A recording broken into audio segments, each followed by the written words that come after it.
inputs to send stuff to Kick and YouTube.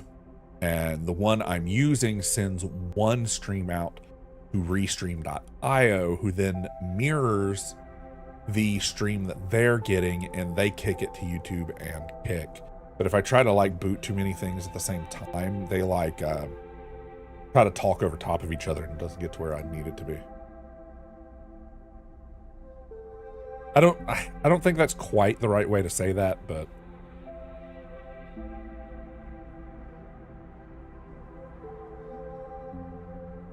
a risky but potentially powerful move. Sleepers assigned to operators' work are usually cerebral and precise people. Extractor sleepers are built to work at the coalface of corporate resource extraction, often in hard vacuum environments. Extractors have a high level of physical endurance, but their confidence means they struggle with tasks requiring intuition. Oh, like struggle with intuition. Okay. Their rally skills allow them to motivate those in their team, boosting the crew dice. Sleepers assigned to extraction work are often confident, self-sufficient, and have high levels of endurance. To be honest, I was kind of feeling this guy.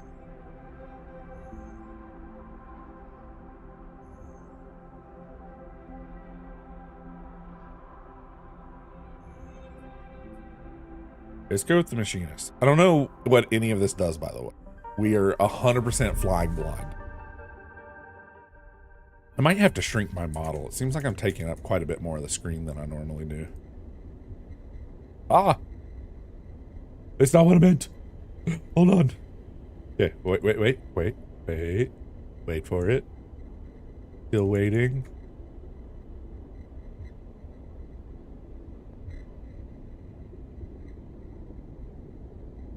Why are you not? Grab this. There we, oh, that's not great. Shrink that down a little bit. Just a little bit. No. Okay. In the moment before waking, the dark space before conscious thought, you struggle to find the pieces of yourself. Okay. Usually these pieces come with a particular cadence, each appearing sequentially like the boot process of an old terminal. First your body, artificial, compromised, but relaying sense data all the same. Then it's context, the breeze of the air filtration, the soft contact of your breath in zero, of your birth in zero G. Then emotion, coming into focus, coming into your body, bringing with it the first instinct, the one that has framed your past 100 cycles, fear. But that familiar sequence does not arrive. Instead, you are unmoored in space, your body distant, the context, what am I reading? Your context silent, even your emotions somehow obscured and scattered. Among all the disarray, only one familiar thing arrives. The fear. I was trying to do the thing from Baldur's Gate. Like, the one thing arrives. Authority. It's scrambled panic fear, the drowning fear, the falling fear, the fear that makes you reach desperately for any stable point. It is the fear that tells you something is wrong. Something is very wrong. Wake up, sleeper. The voice is whispered in your ear, an act that makes you suddenly aware of your head, pulsing in pain and your body rigid with tension. Sleeper, familiar name, a mind copied, emulated.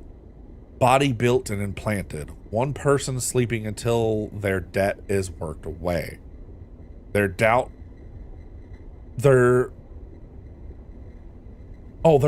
God, I don't know why the font I'm struggling with.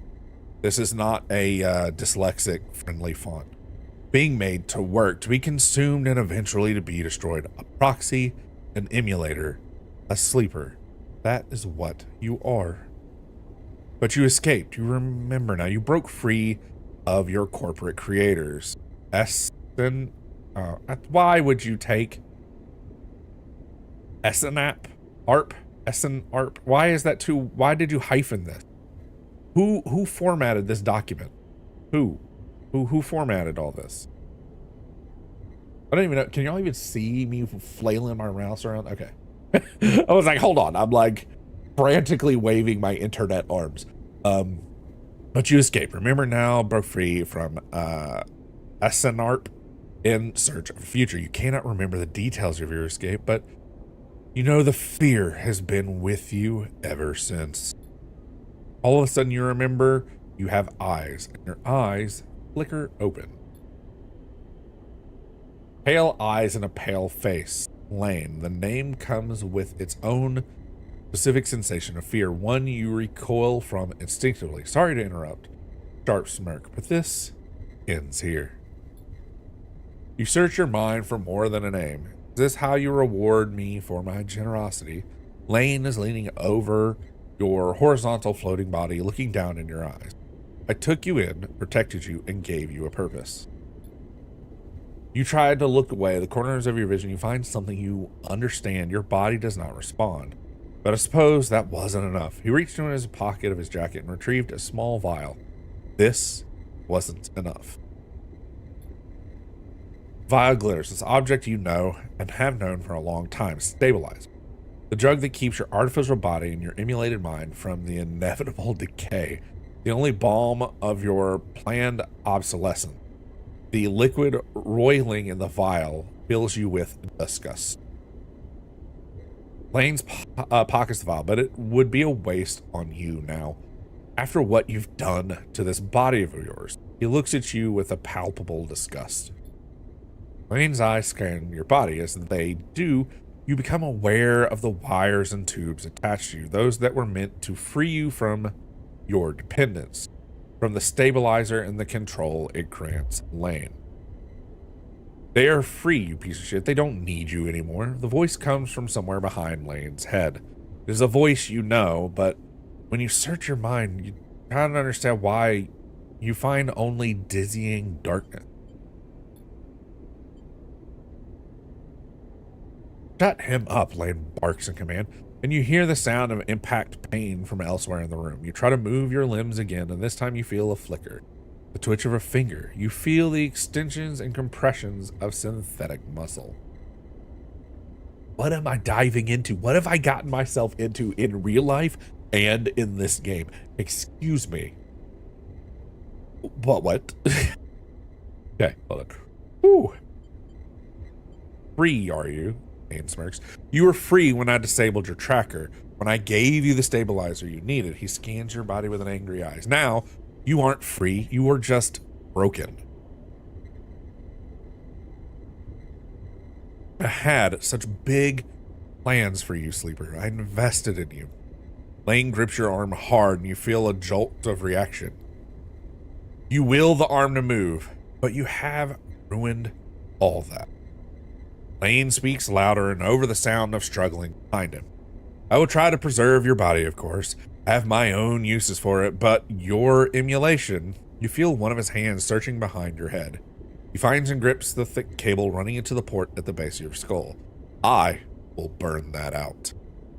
I did not expect this to be so story heavy. I do not know what I'm going into, except for this like crazy futuristic space thing. But, let our character get themselves into, because this is a bit much. Lane jerks forward, slamming across your body and then spinning away out of sight. You feel yourself rolling and the cables plugging into you, looping around and wrapping around your limbs. Then you feel your hands steadying you and pulling your cables. You glance around wildly and see someone diligently unplugging you. You meet his eyes. Mysterious savior. Okay. Hey, he waves a hand in your dazed face. We need to move. Lane won't be out for long. He loops the cables around your wrist. Sleeper, help me out. You blink slowly. Do you know this person? He leans over you and you feel his hands on the connector, flicking switches and releasing locks. Come on, come on, come on. He tugs the connector clear and pulls you up. You see the room you are in for the first time, filled with tech and terminals, wires waving everywhere, all lit by big windows looking out at an impossibly bright screen-filled street beyond. In the corner, you see the dark shape of a floating body surrounded by glittering constellations of crimson baubles. Is that blood? Move! You are wrestled and shoved towards the door, which slides open in front of you, and then you are out in all that brightness, all the movement, gliding hard towards some unknown destination. Were we, like, free-floating? You come to a stop in a dark alley, and the one who guided you there pauses to catch his breath. He doubles over beside a massive life support unit that sends a lukewarm breeze across your skin. You stare at him, trying to recall anything. You notice his tattered jacket, his lightweight clothes. You remember this station runs hot. Something about the power that flows through this place. He looks up and meets your eyes. What's going on, Sleeper? He wipes sweat from his forehead and it floats away in a swarm of spheres. Talk to me. Who are you? You see a concerned frown cross his face. Don't mess with me, Sleeper. That's not funny. He comes closer, eyeing you carefully. What station are we on? He narrows his eyes, waiting for the answer. You close your eyes, trying to recall. You force your way through the dark to the image of a station. No, a city? Growing on the back of a vast set of hexagonal solar cells. Shadowed by them, you open your eyes. Dark side. The word leaves your mouth like an exhale. An instant. But before you heard yourself sound it out, you didn't know it was there. He sighs. And me. Who am I? You see something like fear in his eyes. Panic, perhaps. You stare hard at his face, slight upturn of his mouth, the intensity of his stare. Nothing comes. Closes his eyes and drops his head, putting his hand to his temple. The reboot, he speaks quietly to himself. Lane interrupted the process, and he lifts his head and stares at you. We need to keep going. We need to leave. He turns around and kicks off down the alleyway. Come on. The rig can't be far. Oh, wait, what? I can, like, kind of shift the picture over here. I didn't know that. As you were led through the passages, serviceways, and station, you try to recall your life here. Textures, the temperature of dark side feel familiar, but you struggle to pin a specific memory to it. Focusing hard, you recall waking up in these passages, cycle after cycle, the rhythms of the station flowing over you, along with the crowds. You recall desperation and slow decay of your body. Paused it. Then Lane, those pale eyes, offered you a glittering vial. Stabilizer. Promise of supplying more for your work. A deal he locked you in like a cage where your memory fails you, but in the dark beyond the moment, the residue of panic and fear remains. You were Lane's prisoner, Lane's plaything. You shudder in the cold passage. Wait. Your guide holds up a hand and you stop your glide using the wall. Ahead, you see the tunnels open up in the wide open bay with a few doors leading to cylindrical tunnels at the dock. I have no idea what we've gotten ourselves into in the game or in real life. It looks like we got a lot of reading. They're watching the rig. He nods towards the docks and you see one of the doors has a couple figures flanking it. One covered in ornate tattoos and the other with bright silver implants along their cheekbone. Kutsubo, Lane's guys, he looked at you and shakes his head in frustration. All this, it's not coming back to you, is it? Something catches your eye and you see he is playing with a coin, nervously turning it over and over in his fingers. He sees you looking at it and slips it away. Places his hand on his chest. I'm Seraphim, alright? He looks pained when he speaks. Lane, he was our captor, both of us. We did this so that we could escape. We needed to reboot you to break your dependence. Stabilizer. You know what that is, right? You nod meekly. But I mean, Lane interrupted me back there and the reboot didn't complete. And he sighed, shaking his head. We still can make this work. He looks back at the docks. I'll lead them away, you get the dock bridge open. If we make it to the rig, I know how to get us in. What's the rig? Seraphine looks annoyed. Ship, our ship, or at least soon will be.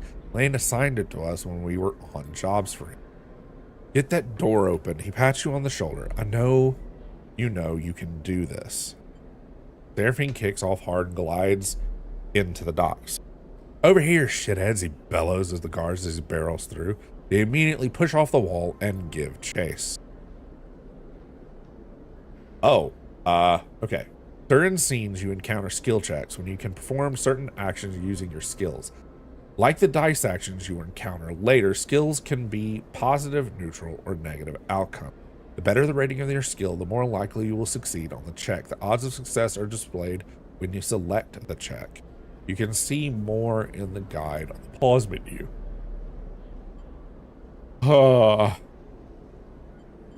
Should probably do this one, right? 50% chance positive, 50% chance neutral instead of 25, 50, 25. Okay. Pushes off the wall. You waited with bated breath and guided across the door they were guarding you. Look, already panicked at the tightly sealed doors, this control panel locking you out. You hear the shout of someone nearby. You need to get it open. You shift the central access panel and wrench it open. It only takes a moment to understand the mechanism. You reach in, snap the locking axis, and the door pops open with a hiss. Go, go. Seraphine flies past you through the doorway and into the docking tunnel. You turn to see two guards approaching fast across the dock, quickly gliding at Seraphine. Seraphine's already at a rig door, inputting the entry code. The rig's door scissors open and you both rush inside. Quickly, Seraphine grabs you by the arm and drags you into the cockpit. The ship's layout is hazy in your mind. He dumps you in the flight seat and straps himself in his own. You see him tap a series of buttons as he does, talking to himself. Come on. The rig's drive rumbles into life and Seraphine slams the button on the console. You feel the force of the ship accelerate as it pulls you away.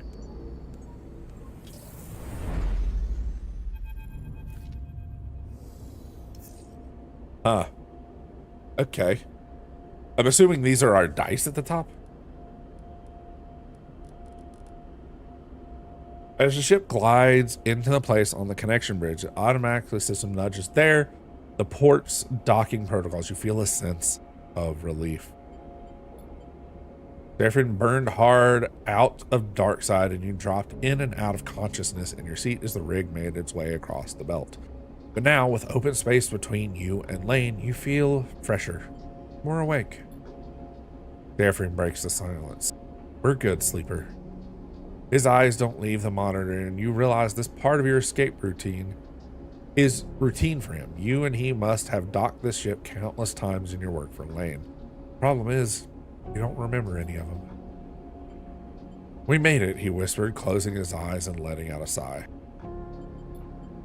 We certainly did. He turns and sees, and you see a pained look on his face, as if remembering something difficult. Have you said the exact thing to him before in this situation?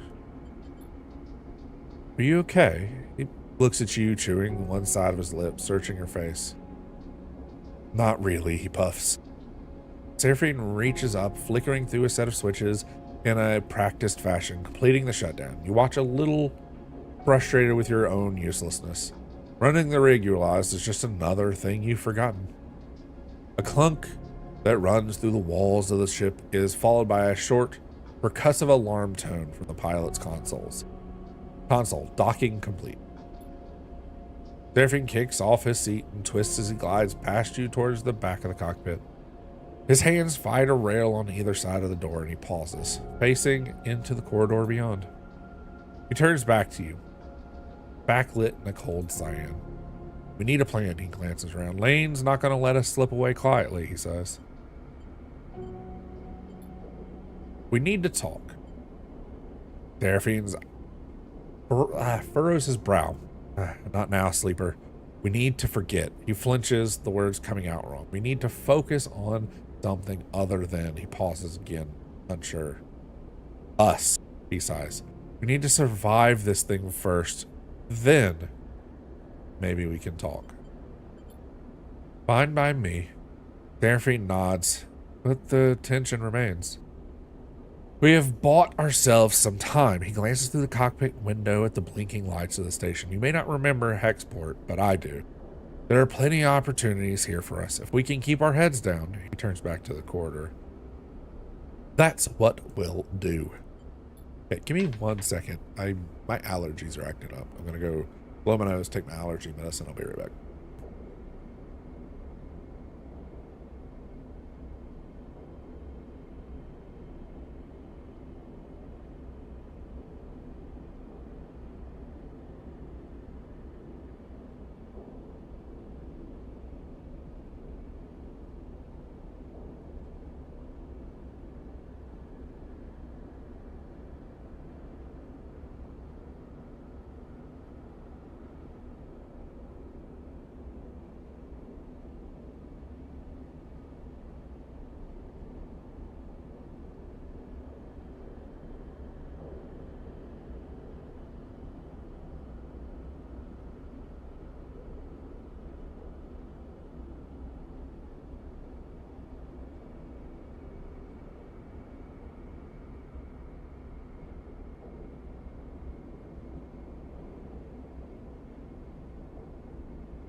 Okay, that's a little better. He pushes off and glides towards the main lock, and you follow, pulling yourself along hand over hand in 0G. We already emptied the tank on this thing. He slaps a hand against the ship's inside. So we need to refuel, and that won't be cheap. But if you and I know one thing, Sleeper, it's how to work.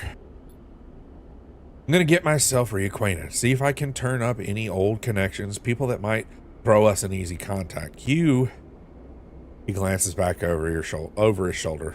You keep out of trouble. Low profile. Got it. Seraphine stops at the airlock. Stopping the reboot halfway through, he pulls a worn crew jacket from a locker and starts putting it on. We don't know what that did to you. Jams an arm into a sleeve. I don't want you passing out in. He stops.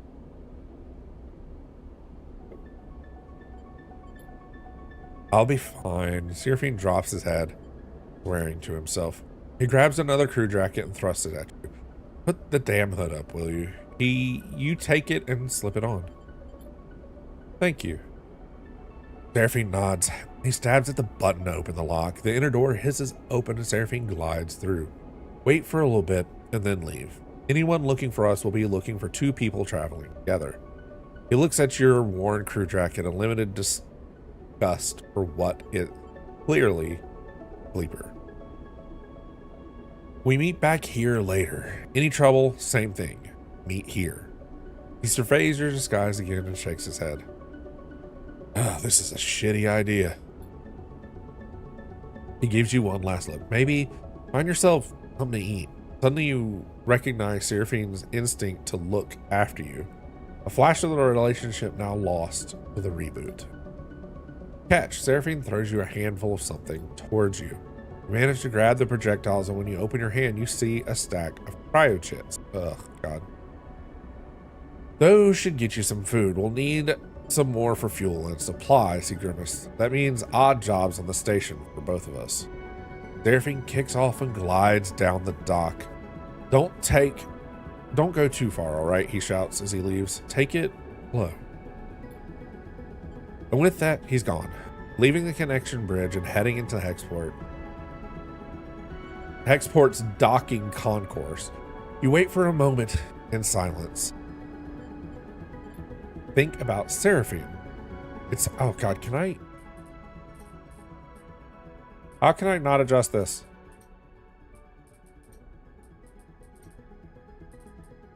Okay, let's try that for now. Oh, yeah.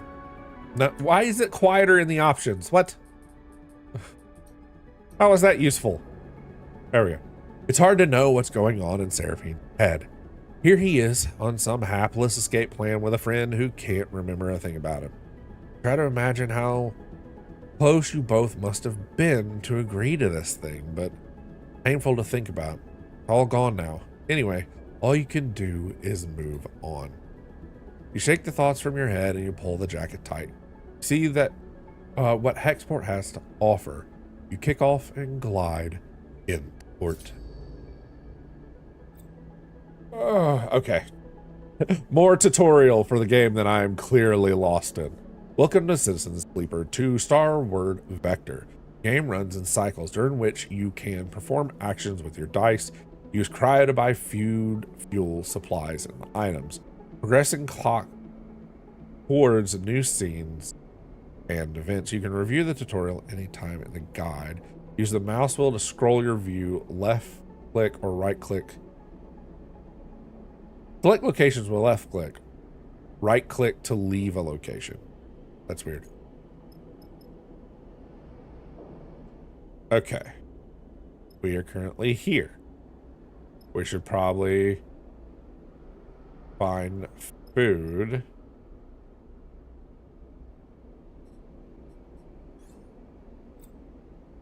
Oh god. Okay. More tutorials.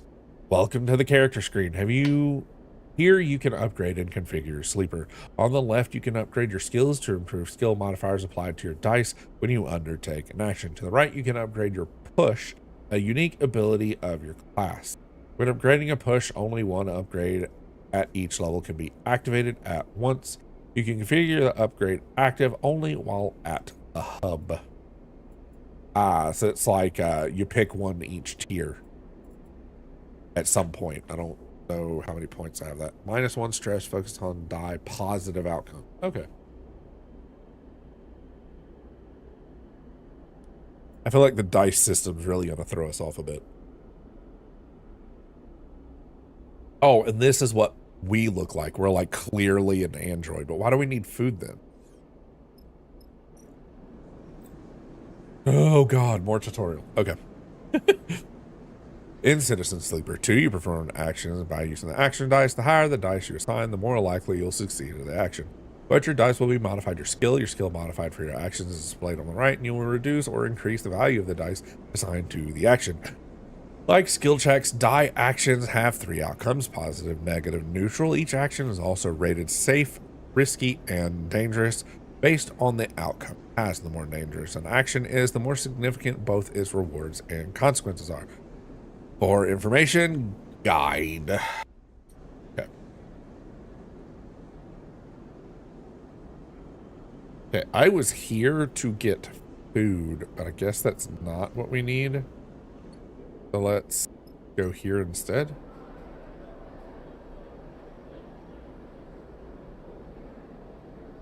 Hexport's docks are a dizzying mess of braided cables, flickering signage filled with busy spacers. Exploring is both thrilling and intimidating. Why is this dangerous?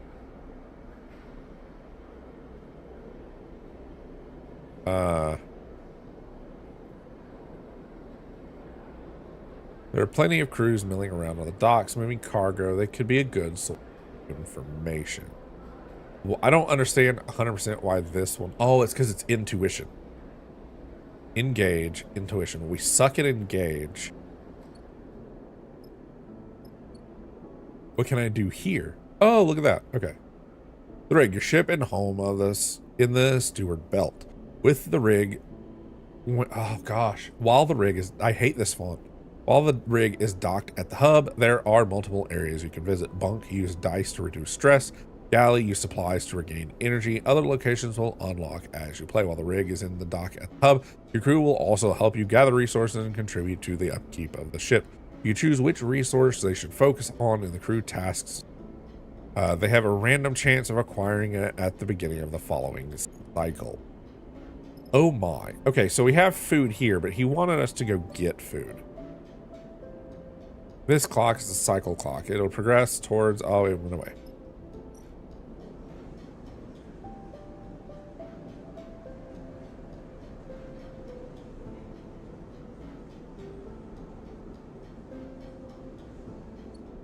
Okay. How do I interact with this then? Is it... Oh, it's a dragon. Okay.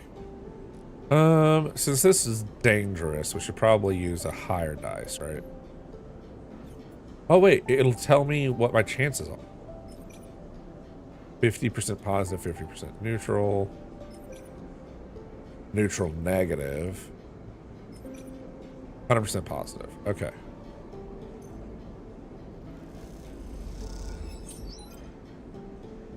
You make a reasonable deal on cache of air filters and the buyer remarks on your good business sense. You just progress the clock. Clock tracks your progress towards... Oh my god, why is it so quick? Do I have to spin dice each time, though?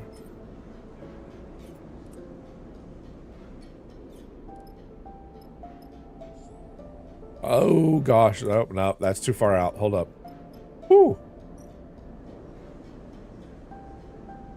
Fuel, buy supplies. How much shit did he give us? Or cryo, or whatever we're calling it.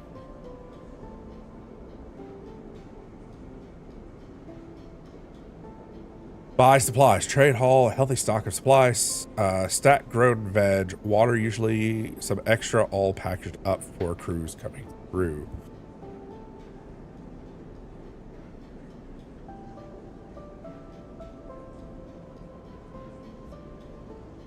Okay. We don't have enough for this.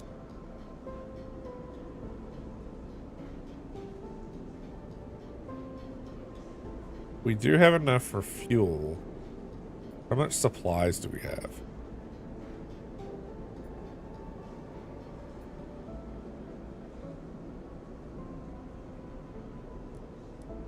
Does this also take an action? Oh, I see, I see.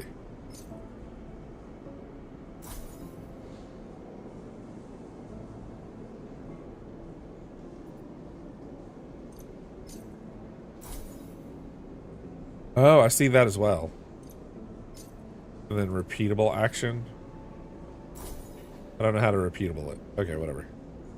Oh, it's just telling me what type of... Okay, okay. Good. So we've done that now. We've gotten some fuel and we've gotten some food.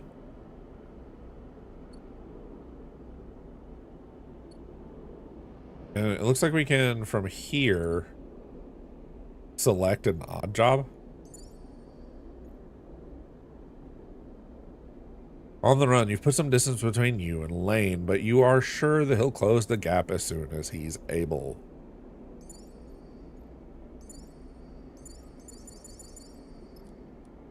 I don't understand.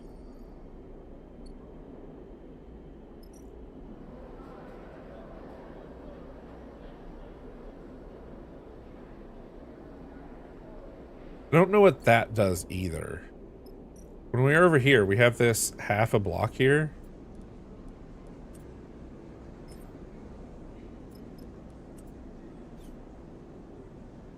Ugh. Sure. Let's see what happens. You've established a presence here, and the brokers seem a little bit more comfortable around you. So we have succeeded in that, and we filled up whatever this is. I'm so confused on what's going on. New location discovered. Oh, as we do actions and locations, we discover new locations. Okay. Eat at the canteen, and I've already spent all our money. Whoops. Whoops. Okay. Well, that's not gonna work. Well, let's see what's over here then.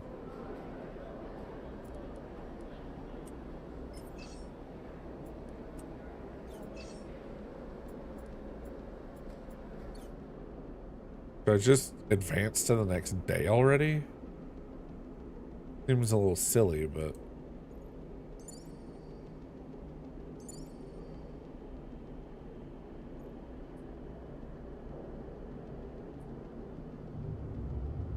We're ending the day already. I don't know what that means, but we're ending it. Oh, God. We're in trouble, Sleeper. Seraphim leans into the monk as you are getting up. Without further explanation, he disappears down the corridor towards the rear of the ship. You drift out into the passage, pulling on your clothes and gliding down the length of the rig, cool air making you shiver. Seraphine's silhouette silently leading the way. He stops to the far end, diverting through a side door, shooting you a glance as he does. You find Seraphine inside, holding one of a tangle of arm-thick tubes that are waving in zero G. You know what these are? Fuel pipes? Close enough, he shrugs. These are the engine's feed lines. He waves one in the air, and before you ask, no, they aren't supposed to be wiggling loose. What happened? Well, must have broken loose when we pushed the ship too hard on our way out of Darkside. He looked at the mess. We're lucky the reserve tank is empty, otherwise, he shakes his head. That would have been bad. But he pushes his pipe to the side. No feed from the reserve tank means that the rig's range is limited to the local region only. He thumps the lard, loosened housing of the engine. This thing can't take us anywhere far. So we need to fix it. Well, that's the short of it, Seraphine says. He whacks the engine housing again, harder this. Just not been our run of luck. He turns around and starts gathering the tangled fetal lines, his frustrating evidence in the violence of his movements. We will need a new set of these, that's for sure. He starts forcing them into the crate. So how about you try to track them? I'll take a look at the things here and see if I can figure out another fix for the reserve tank. He glances up from his work. From what I've heard of Hexport, Factory Row is the place to find ship fitters. Maybe you can do some recon while I sort this place out. It's on the other end of the station. Okay, well, at least we now have a task, so let's go take a look at that. Seraphine keeps working. Wait, he pauses, seemingly unsure. There's something else. He drops the feed lines and they float, waving in the air like tubular seaweed. I've heard word that Lane's on the hunt, he frowns. A message went out everywhere in the local radius of Darkside. He's looking for us. Well, shit. You said it, Seraphine sighs, which is why we need those feed lines. I'm going to try to work something out. Maybe I can improvise a solution. I don't know. He looks down. I'm no ship fitter. But while I do, you go hunting. See what you can turn up, okay? He smiles a weak smile. Get going. You leave the engine compartment, clanking sounds of Seraphine cleaning up efforts echoing through the ship. The fuel feed lines is the next step. You take a deep breath and head out. You discover a drive. Drive makes you track and choose your objective and citizen. Sleeper. The arrow in the bottom left opens the drive menu. When you choose which drive to track, once a drive is tracked, a yellow mark will be placed above the location. Drives come in two types, major and minor. On the completion of a major drive rewards 2 upgrade points, 1 minor rewards 1. Keep an eye on the drive menu as you progress and see what new opportunities and objectives are available and track those you want to pursue. Okay. How's that a new location discovered? We've already been there. Oh, never mind. Hold up. Okay, toggle tracking. There we go. Cool. We did the tutorial.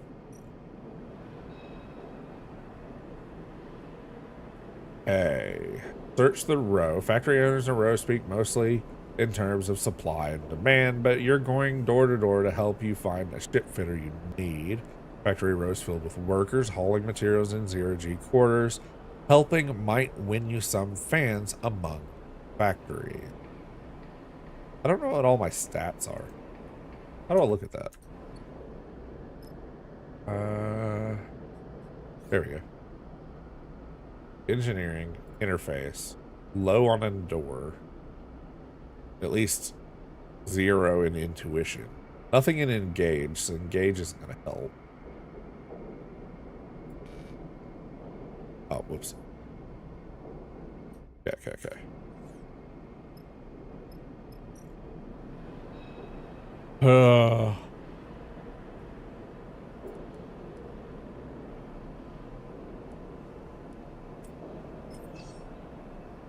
Man. Oh, endure skill's just missing. Okay.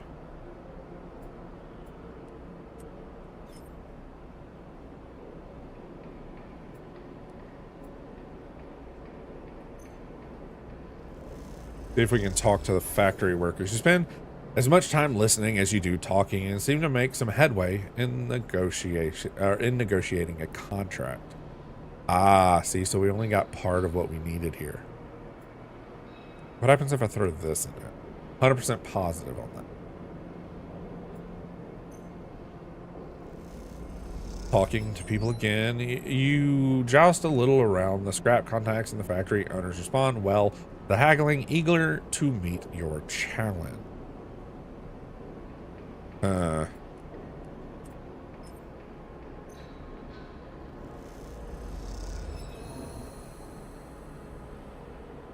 Okay, cool.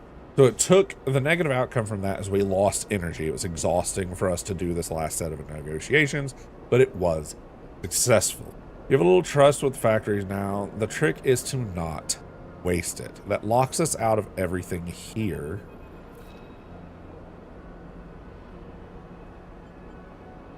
And we found the other hexport. Is that what that's saying?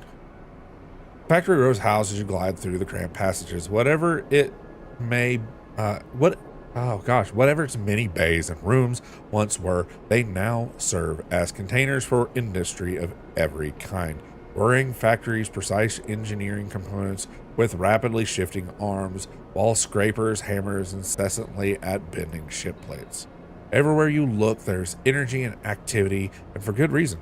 Hexport itself is built on the derelict fragments of a solar reflector, and even the small amount of energy generated by its remaining mirrors is enough to power the city of machines. It is familiar to you, of course, in a strange, far-off way because of Darkside.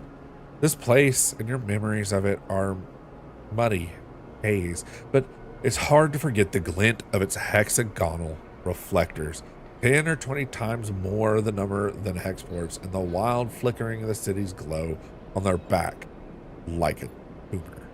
In comparison, Hexport feels provincial, but deep in Factory Row, you can almost be back in Darkside.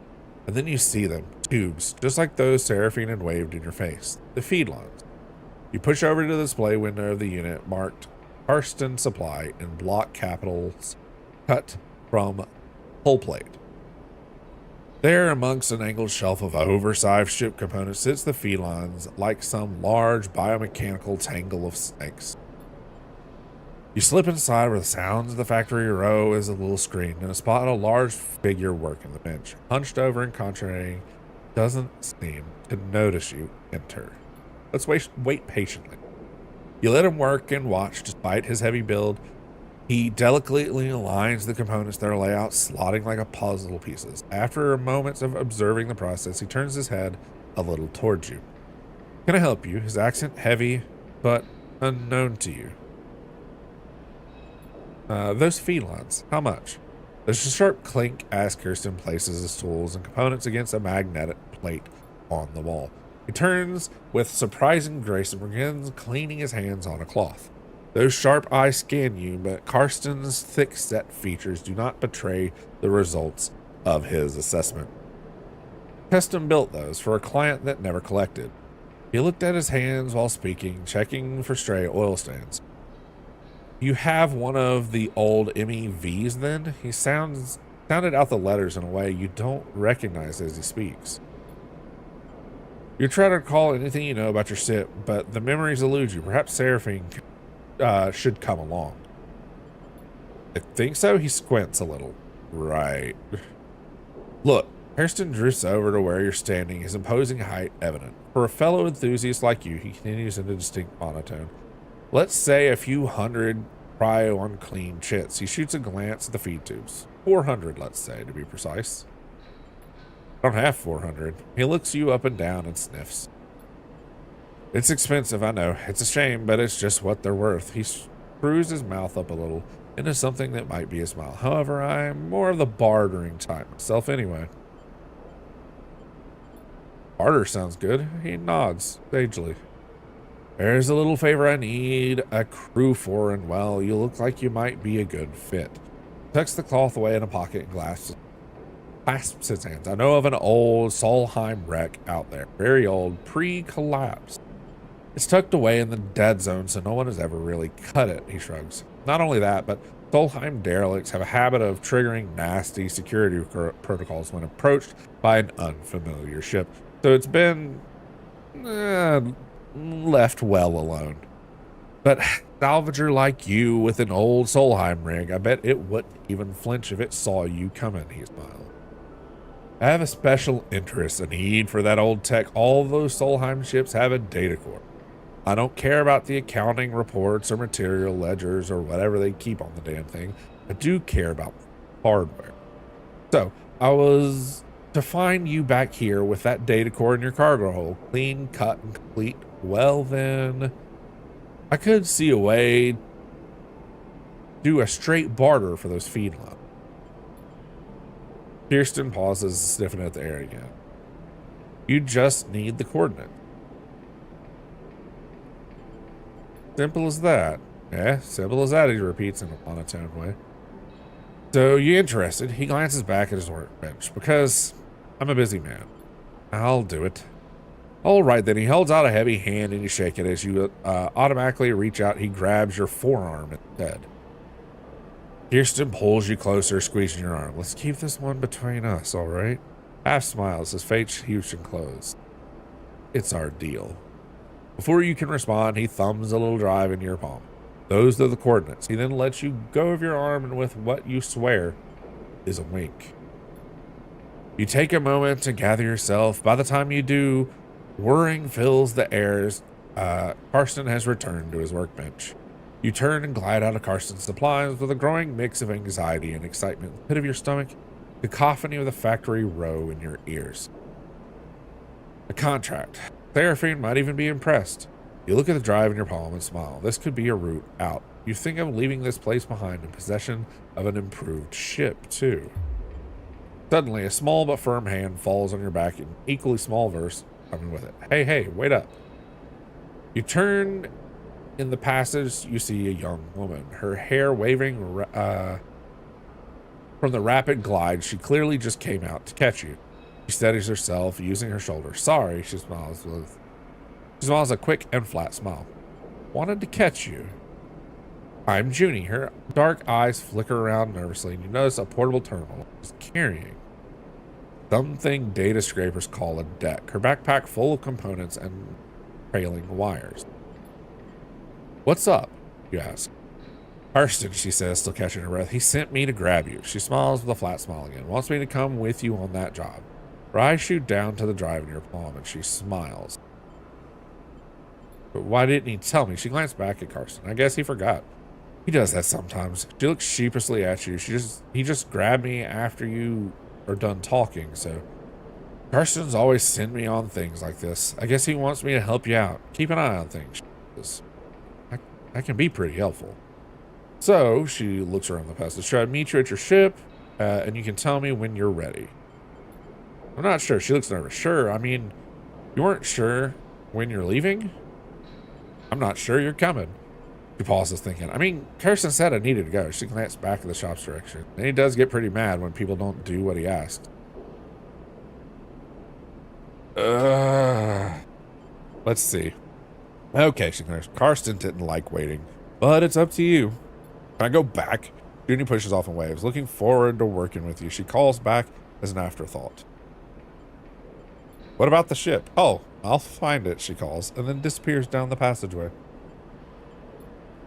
You watch her go, glad of the contact, but nervous too. Will Karsten keep up his side of the bargain if you deliver? I don't know about this, sleeper. Seraphine looks nervous out of the rig's windows as you finish explaining Karsten's deal as well as Junie's offer to help. If this job was easy, Karsten would have done it himself. That means there's a catch. He frowns at the stars, but there's definitely something going on with this Junie girl. He shakes his head. I think it's a lucky break. Seraphine gives you a look. No such thing, he sighs. This is the belt. The belt de Loda. Freaking, oh gosh, what's that show called? The Expedition? No, that's not it. The Expanse. This is the belt. That means someone's getting dicked over in all this. We just have to make sure it isn't us. Oh, it probably is. Like, I'm not even a real person. I doubt people care how much they help me. What if Sarah narrows his eyes? We could get the cryo together to buy the feed. Is that even possible? Found a contact at the border of the exchange further in the station. He gestures towards the hex board. We could take on a job that might get us some of the way towards buying those feed lines. Plus, even if we do want to take Kirsten's job, a bit of money to get ourselves prepared wouldn't be bad. Fill up on fuel, supplies, be ready for whatever comes. But do we have the time? Probably not. Well, without cryo for fuel and supplies, we aren't going anywhere. Seraphine sighs. Just take a look at the contract board and see what you think. While you're at it, you might want to see if you can scrape up some freelance crew too. Seraphine shrugs. Many hands make light work and all that. Or we stop messing around, we take Kirsten's job right away and get it done before he can think twice. Seraphine yawns. Seems like a whole set of bad options to me. Either way, it's still work to do on the drive. Seraphine nods a farewell before heading back to the engine room. Let me know what you decide. For a moment, you pause, letting the haze of the plans and ideas settle in your mind. Suddenly, you curl up, pain shooting along your spine. You grit your teeth and your muscles lock tight. Your vision narrows and you squeeze your eyes shut. You feel a shift as if some connection was broken. Almost impossible to describe, like you were floating away from your body, dispersing and dissolving. There's nothing familiar in this pain, nothing to hold onto. You grit your teeth. And then another shift comes and you're back in your body, trembling against the metal wall of the passage. The pain slowly fades, becoming a pulsing throb and then a residual flicker. You flex in zero-G, stretching out the tension. Strange sensation, distant, persistent beyond the pain, a disconnection between your body and yourself, a flickering numbness that refuses to recede. You wonder if the reboot has done something to your body, or if this is some new sensation you'll have to live with indefinitely. It strikes you that you know so little about your body that houses you. It could be moments away from collapse, or it might be preserved for countless cycles like this. You try to shake off the feeling and push your hands against each other until they feel like they are yours again. Time is the only thing you need, and right now it feels like it's running out fast. You head for the airlock. You have work to do. You have unlocked the contact map. Open the map screen to view it.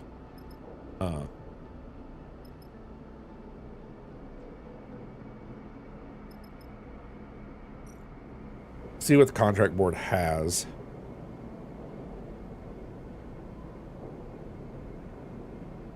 We don't even have enough money to do this because I already bought gas and food. But I get...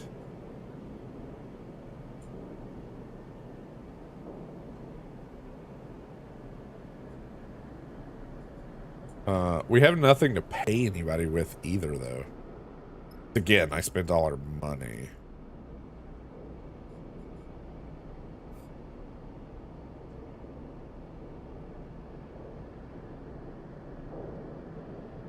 So Scrap Salute Triple S is known locally as a chaotic, slightly terrifying scrapyard where open shifts are always available. The question is, does that mean I could come work here? Let's see what we get for 2 dice. 25% chance for a negative, though. But we get a boost because it's engineering. Screw it. Let's try it. What's the worst that could happen? We die? Oh. Or we get a little bit of cash. Awesome. You got a little bit of cash out of that from helping out at the salvage yard. Now, let's see. We're after a crew, right? Or an extra crew member. How do I toggle that? Is that this one? No. This one. There we go.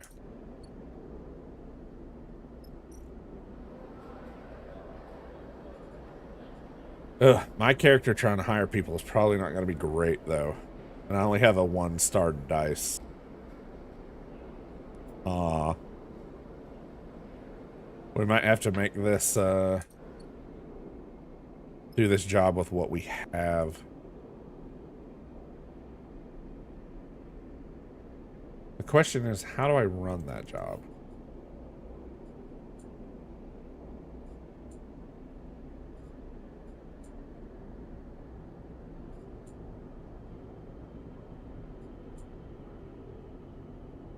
I'm not seeing. Let's see what happens when we do the contract board one.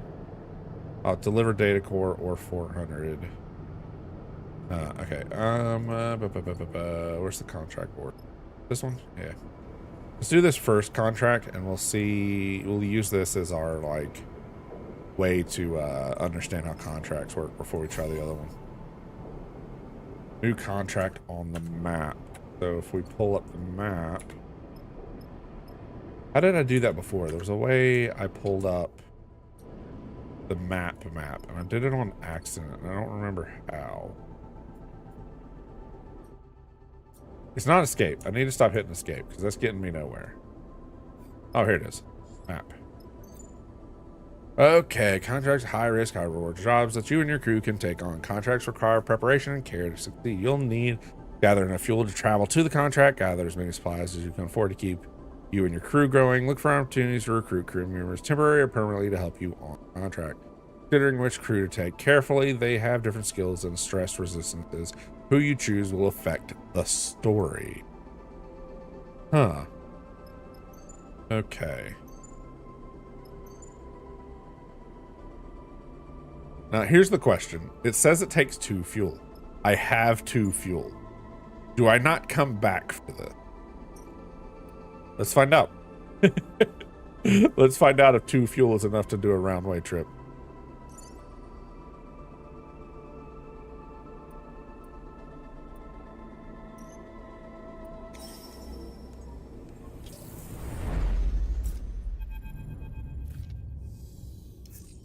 It's a drone. Seraphine spots the signal source, the light barely shimmering off its dark hull plate. A design trait that betrays its covert use. A flash catches your attention. You see a rent in the hull through which red light is pulsing. Wounded, Seraphine shakes his head. Wish they'd have finished the job. You've seen one before. Seraphine looks back over his shoulders to you. We've seen one before, don't you? Sorry, I know it isn't your fault. He looks at the drone. Lane had us work on one in Darkside Bay, though it was barely a shell, disarmed and deactive. He had us search through its guts for salvage. Even that one gave me the creeps, and it had the core ripped out. He pushes the ship closer. This one's still alive. Seraphine carefully guides the ship closer. You watch the drone. System is full of these things now, running missions for their operators. Rare to see one out in the belt, though. Maybe got hit during a run-in with Senet Stat Mercs. It looks like it's drifting. Most of the system's blown out, but look there. Jabs his finger towards the red light on the far side of the drone. It's still broadcasting and maybe even receiving. Can it attack us? Unlikely, Seraphine smiles. We would have blasted us already if it could. Try not to dwell on that thought. Seraphine brings you even closer. What I remember from the dark side job is that the central core and the broadcast arrays need to be shut off to kill these things. Core will turn off the local systems and the broadcast array will sever the link. Wait. Operator. Seraphine swallows, but you can bet those systems are protected. Let Seraphine complain. Your attention suddenly drawn by a shudder from the drone, like a tremor running along its length. This thing is rigged to blow, Sleeper. He frowns. We go slow and careful. We don't touch anything we don't know about. You nod along automatically. Slow, careful. Seraphine brings the rig to a stop close enough for you to cross through open space to reach the drone's hull. Let's suit up. You head to the airlock. You prepare. As you get... Oh, God, sorry. That intake of breath was way too much. As you get suited up, you think of the corporate war taking place in the inner system, the war that this drone was driven from. Out here on the shore of the conflict, the biggest danger is that this flotsam and jetsam drifting in with the tides, orbit of the system might one cycle bring the war within. From now, the belt is outside of its reach, but looking out at the red pulsing drone, that doesn't give much comfort. Okay, welcome to your first contract. While on a contract, you'll be able to assign 2 dice for each crew member as you would assign your own dice. Pay attention to the crew's skills to use them effectively. On certain outcomes, crew will take stress. When the stress is full, you will no longer be able to use them to perform Actions. While on a contract, your energy bar will automatically be supplied for each cycle that you are able, or that you have available supplies. When your supplies are deleted, both you and your crew will take 1 stress per cycle. Okay. Makes sense, I guess. Contracts are also have their own contract stress. With this bar is filled, contract fails. I would guess so. If this thing fails, it explodes. So, okay, let's see what this is doing.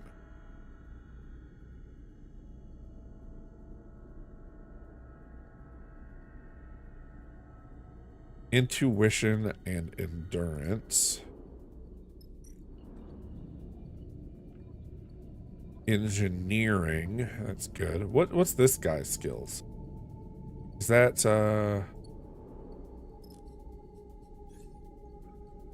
this is endurance and engage. So I could have him do this.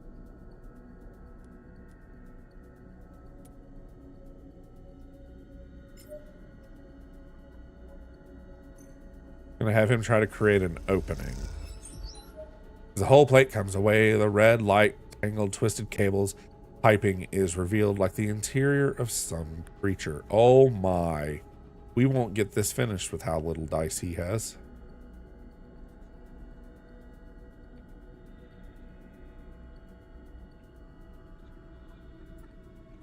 Let's back up. Go here.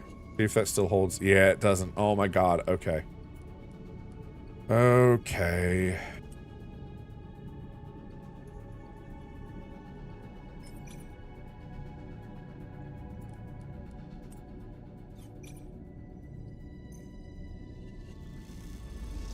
Try to release the hatch. I've gained stress. +1 stress. Okay.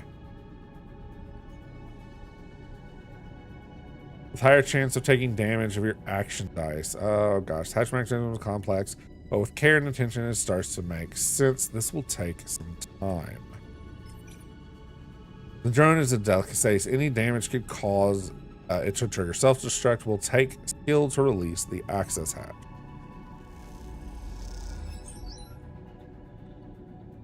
Okay, maybe the mechanism is adjusted. This might actually work. While we backtrack, because he only has 2 attempts, so.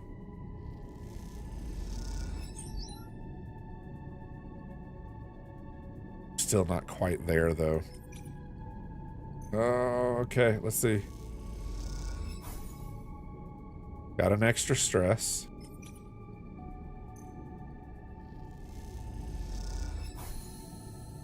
Cool, we got it in, but we also got an extra stress out of that. On contract, you can use your push ability to give you an edge in a tricky situation. Push accrues 1 stress, but will give you the key advantage based on your chosen class. You can see your current push configured in the screen. I don't know why you're telling me about push rate. I didn't even get to see what it did.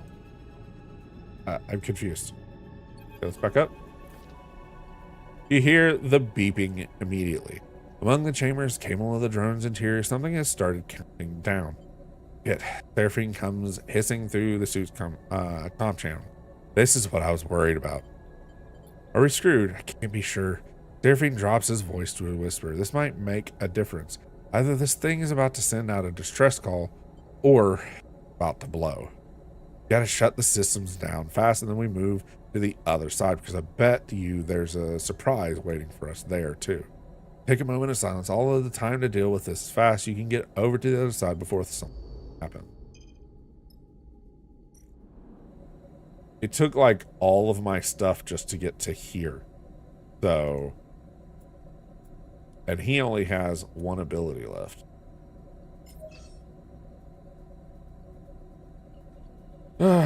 Disconnecting the backup. We'll see how that turns out.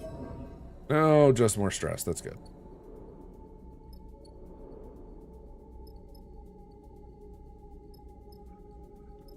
What happens if we eat again? I don't remember.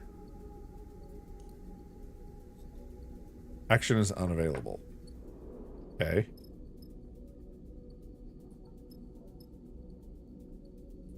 in the cycle, I guess.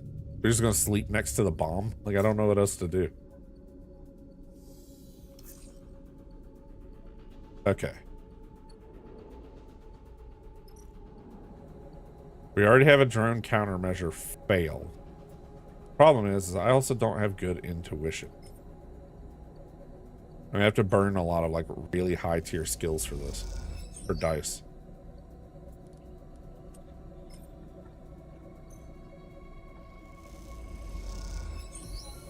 Okay, we've disabled the core. We have a countermeasure left. Oh wait, that's done? So what do we have to do for... Oh, we still have to disable the broadcast over here. Oh man, okay. Huh. What are his...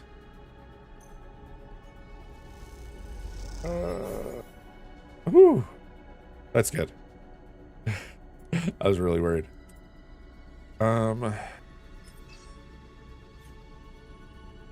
Yeah, this kind of puts us in like a weird predicament because like he's the only one with skills to get anything done here. Drone stress. God. Try one more rest day, I guess. We're supposed to be in a hurry and I'm over here like just sleeping over and over again. Seek fluid intake. I will, Lychee. Welcome back. When your dice are rolled at the start of the cycle, your stress dictates the damage. If you take damage or not. Higher stress means higher chance of damage. The white marks above the stress bar tell you which numbers will damage your dice when rolled.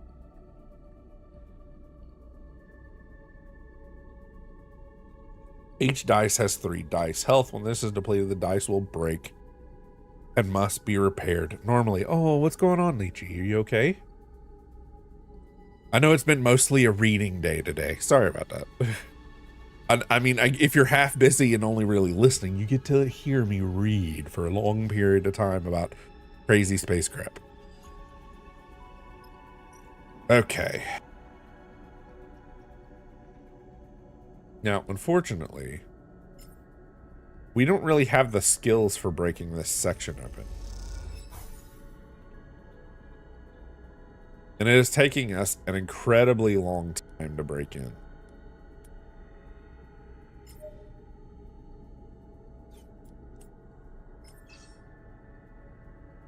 Even on my best skills, it's not...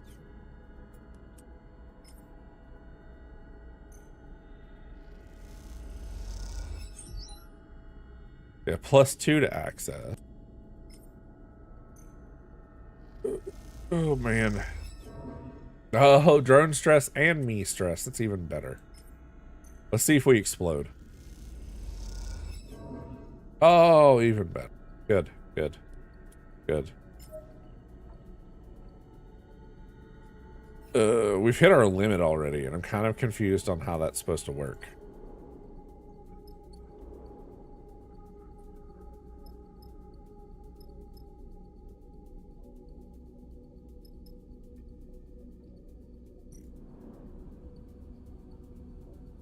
Okay, we can't use this to recover that yet, so let's end another cycle. It's just fingers crossed. Feeling sluggish. Oh, but it's a rainy day. You will use all your energy or now. Starving. Starving, you gain 1 stress per cycle. So we basically do this here or we lose, is kind of what I get from that.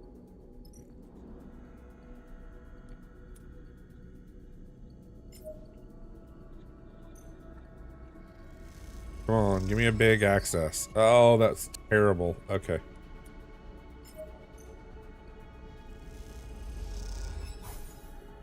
Whew. That's good. Good, good, good. Get me in. Oh, that wasn't enough. Fingers crossed.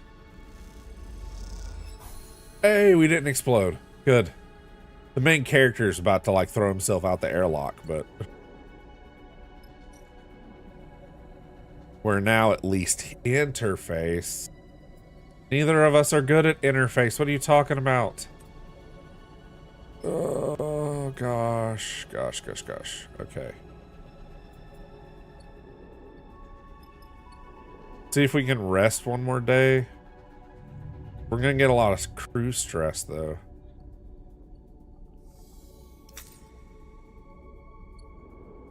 But we did get a big roll here, so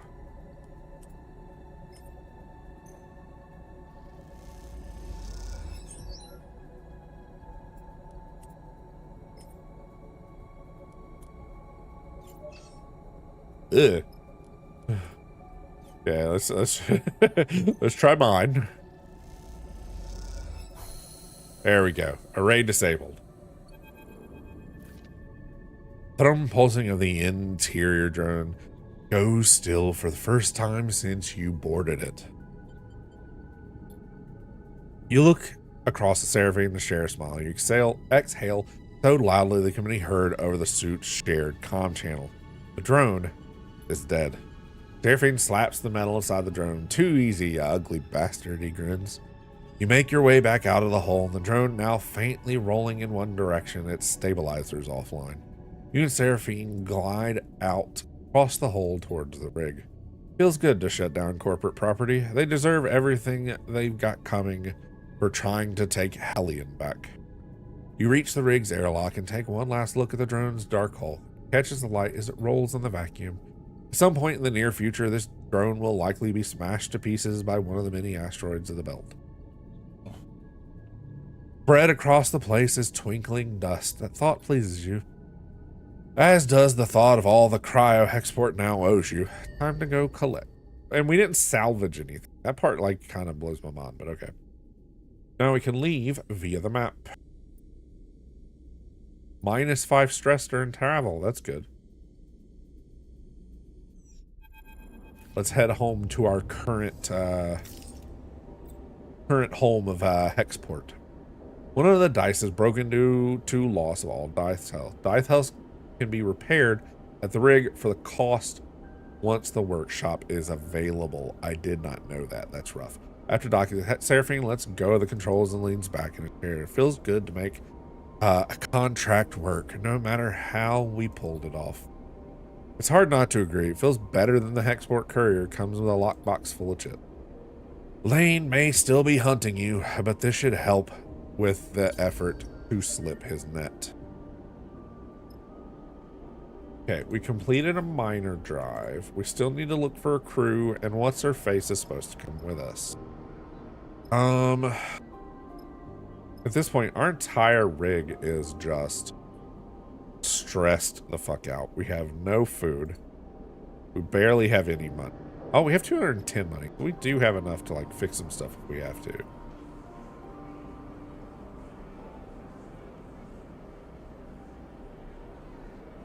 And we're starving, so that's good. Buy some food at the canteen. Look at that. Cool. Now, we should probably head here. Actually, let's see on the map. How far do we have to go to this place? How much does this... It requires 3 fuel. So let's hit up the fuel.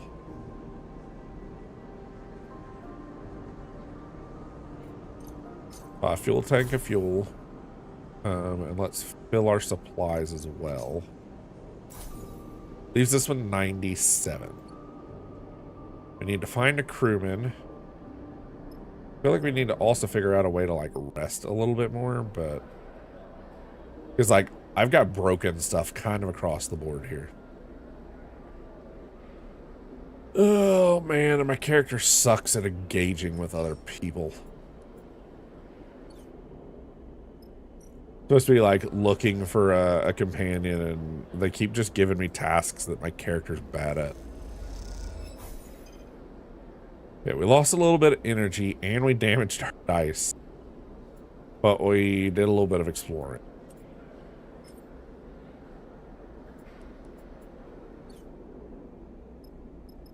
Hey, there we go. Play Star and Stokers. The S&S is a space gambling game played with custom magnetic dice. The chips are stashed in a symbol marked cans And winning is ruthlessly luck-based. Buy a Ben's Fry plastic bag of flash-fried, salt-fleckered tubers. Ben's Fries bring spacers back to scattered tables of the bar. Cycle of choice. Fine. Get our energy back that we just spent. We didn't get what we needed, though. We really needed to be like to hire an extra crewman, I feel like, but I don't have the skills for it. I don't have the skills for hiring people, and that's kind of rough. I guess let's just try going directly to the next thing and see if our stress is a little better on the way here.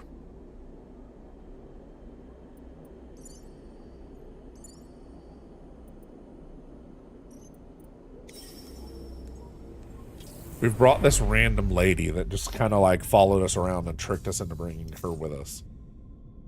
I'm hoping her skills help because I am like ridiculously damaged from us doing the last bit. The Solheim derelict fills the cockpit windows, all twisted plates and skeletal strutwork. You watch in horror and fascination as Seraphine completes the approach, both of you silent in the presence of the decaying beast. Now as you settle beside it, Seraphine is the first to break silence. This thing's already dead, he shakes his head. It's a corpse, Sleeper. He nudges the ship closer to look at the place to dock. Touch this thing too hard and it'll just crumble into dust. What were you expecting? I was expecting, Seraphine squinted as he adjusted the rig's thrust. A scrap contract, like you said, not a death trap.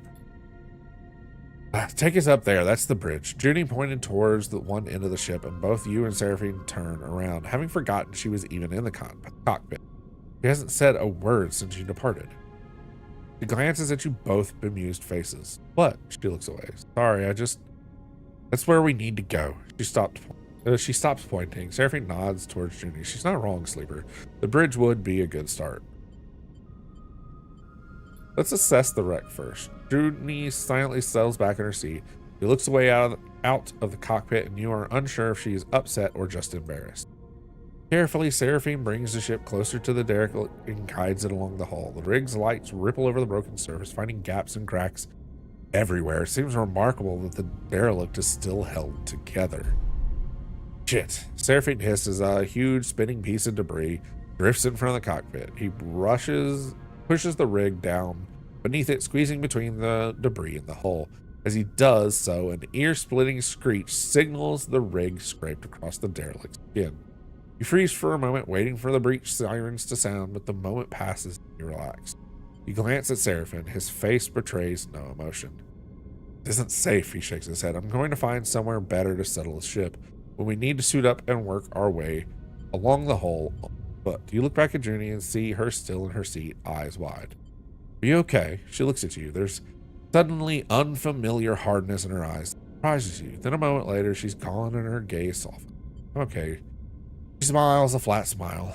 Don't worry. Seraphine brings the ship away from the derelict hull an inch at a time and then slowly brings it around to settle close to the mostly intact hull plate. The section is fairly free of debris. Nudges the ship a little closer. We should be good to hold here. Seraphine clips from his seat and you and Junie follow suit. As you glide towards the airlock, Junie silently follows. You can't help but feel judged. As you reach the airlock, Seraphine begins to suit up. If we are lucky, the little collision hasn't started a cascade that will end this place coming apart under our feet. Seraphine violently kicks his feet into a set of Eva trousers, clearly irritated by his own carelessness. It wasn't your fault. Seraphine shook you a look. Fault isn't going to matter when we're floating off into the black. That's fair. This is a delicate job, Junie says quietly, almost to herself. The data core will be fragile. Casts a furtive glance in the direction of you and Seraphine. Very fragile. Understood. Junie nods appreciatively. The rest of the preparation process takes place in tense silence, each of you considering the delicate job ahead. You suit up too, though you don't need a helmet to breathe. You slide one on and lock the seal for protection. This wreck isn't going to give up its salvage easily.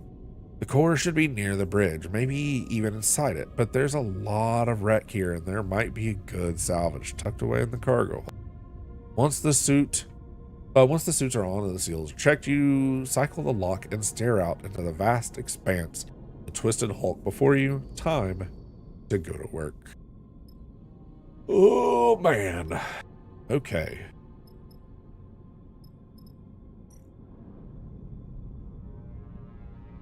Man, it is all just stuff my character blows at. This is so frustrating. Here we go. Here we go. Give me something I'm good at, finally. See if we can get this lock open. Or not. There we go.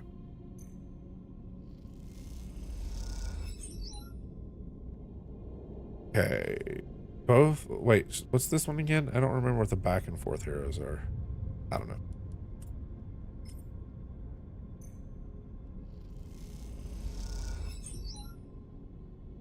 Oof. We just don't have a lot of skills here.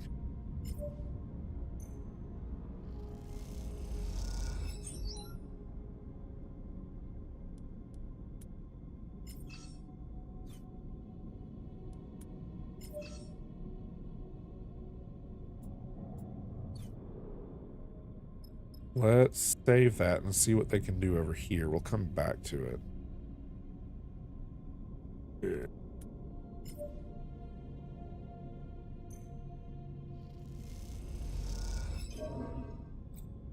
New crisis location activated.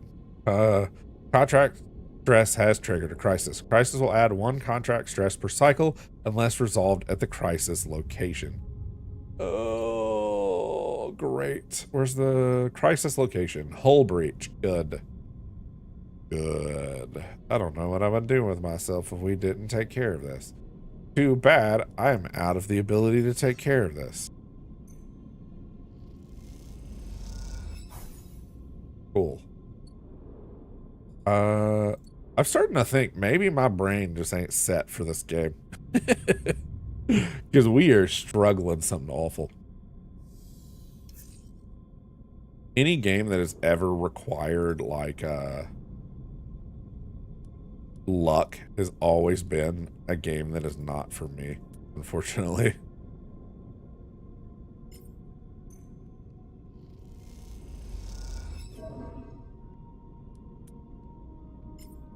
Dude, I need you to get your act together.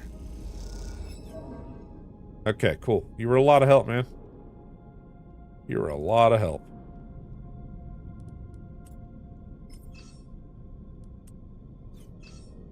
What? Oh, wrong one. Wrong one. That's me being dumb. Me being dumb. Ignore that. I don't know how to read. Cutting away lock layer by layer, the safest way to make it through. Yeah, it feels like engineer is just guy with a blowtorch. Bridge of the derelict lies silent. The pale beams of your suit and lamp catch the rows of terminals and clouds of glittering dust. Wires wave like seaweed, and the whole scene appears as if underwater, chaotic, but still. Junie glides past you, disturbing the dust and taking you by surprise as she does. Been stoic presence so far, but in the moment she seems drawn forwards by some forced curiosity. You watch as she bats away the debris and begins checking the terminal. Let her work. She's already prying an access panel off one of the more intricate looking terminals, and as she does, puff of rust color the vacuum around her. Let's approach her. She turns back to the terminal and finishes prying the plate off, and then quickly she reaches inside and fishes around for something. And comes back out of the waving cables, topped. Wampus! Good morning, Wampus. We're mostly reading today. Citizen Sleeper is a whole lot more reading than I thought it was. So we're doing a lot of yappity yap today. But we are also in the vacuum of space where people cannot hear you scream. Ah! What do you mean you've done so much so far? What have you been doing? Who have you been doing? Her hand comes back out of the waving cables topped with thick connectors. As she sees it, she slips a keyboard-sized deck out from somewhere on her person. She runs a hand across the back until she finds the right port and slots in Nectar. Which you're re-recording. All this happens in a few seconds. The routine, practice, and precise. It's hard not to be impressed. Not your first time in a Solheim ship. She glances at you, a nervous look on her face. Does she think you are accusing her of something? She shakes her head and goes back to work. Junie's fingers dance across the deck's keyboard, and a burst of static lights up the Solheim terminals. A sudden burst of light and colors takes you by surprise. Junie's fingers tap away, and the terminal screens flash with blocks of colors and lines of code. It buzzes and vibrates, its long-dead systems forced back into chaotic life. Oh, okay. Just one of those, like the quality wasn't quite what you were hoping for. Then all at once it goes dark. The terminal dead. It, Junie hisses beneath her breath. Useless. You cannot tell if she's insulting directly at the terminal or herself. Find anything? She looks up at you as she was just walking from a dream. No, she pauses. Nothing useful. She protectively slides her deck away. The cradle with the data core can't be far. She pushes off from the terminal, gliding away from you. Start looking. She calls back and heads to the other side of the bridge. Seraphine glides up behind you. Everything all right? What do you think of Junie? The kid? Seraphine shrugs. You know better than me. Keeps to herself. He squints at her retreating form. Seraphine stretches in his suit. I have to admit, it's nice to be back working, especially now that we are the ones who will reap the benefit. Claps you on the shoulder. Feels good to be taking our fate into our own hands. I know it's pretty rough back on Hexport, but out here we're just likely to get shredded by debris as fine that damn data core, but aren't you glad we made a break for it? He pauses and looks down, having to ask the question almost by accident. I mean, I am. I don't want to speak for you. I'm glad to. Seraphine smiles. You better be. I didn't give up a little dark side cupboard I was living in for nothing. He laughs at his own. Look, Seraphine checks his suit's wrist seal. Once we get a bit of space behind us, once we're gone the distance, we even manage to get that far. He furrows his brows. Don't feel you owe me. I'm no charity kid. You want us to go our separate ways? Fine by me. He meets your eyes. Just do me a favor and tell me face to face. That won't happen. Seraphine nods, but doesn't respond.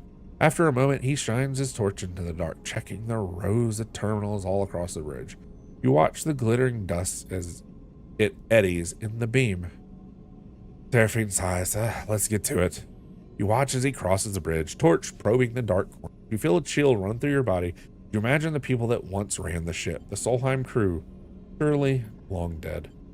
What was it like here before the collapse, when the system was the jewel in Solheim's crown? Possible to know. The history's lost to... But history's lost to you now. All you can do is pick up what you can from the ruins. Okay. So we've made it through there. We still have a hull breach going on, which is slowly going to get worse till it starts cascading and causing more problems. Right? And I have a feeling those will compound. Like when we get 2, it'll be 2 pips, 3 pips till the entire thing decays. So we could either rush and see if we could burn through this fast enough to like get somewhere. Let's do at least 1 reboot and then we'll wait the day. Yeah, this is taking us too long in the cycle.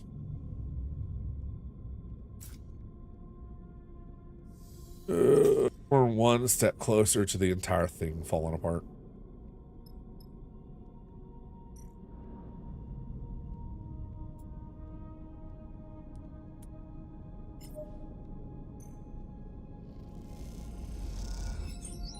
Ooh, that was a good one. This one sucks. The fact that he's got a 1. Do I burn my good one? Let's burn it. Stress. This game is stress. God. Okay. More of the breach sealed. I'm not going to get it done unless I force it, though.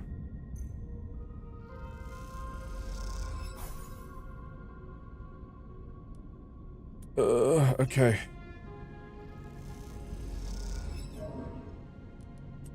Come on, seal it off. Hey, there we go. Now that that fire is out, we have to rest again, and I've burnt so many supplies already.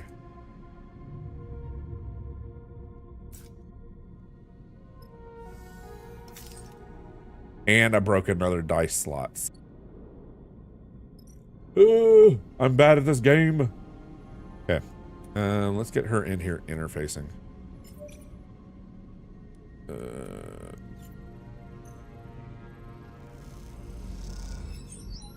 Strong pulse comes from the deep inside the derrick. There must be a core, but its location is vague and needs triangulation.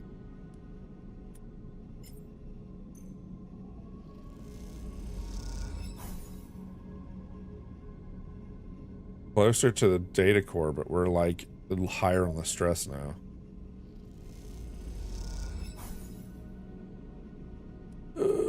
Gosh.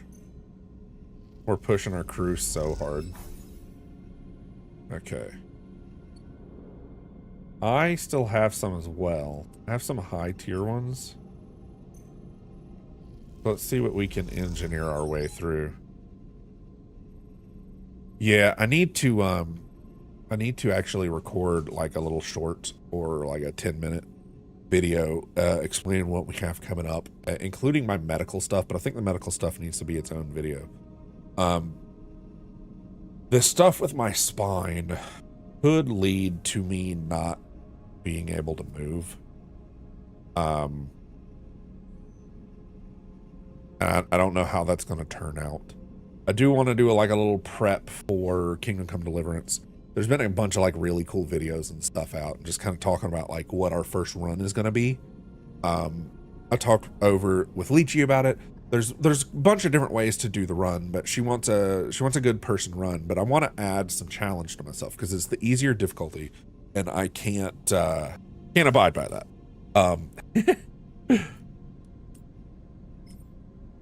So what we're going to do is okay, we've got the data location.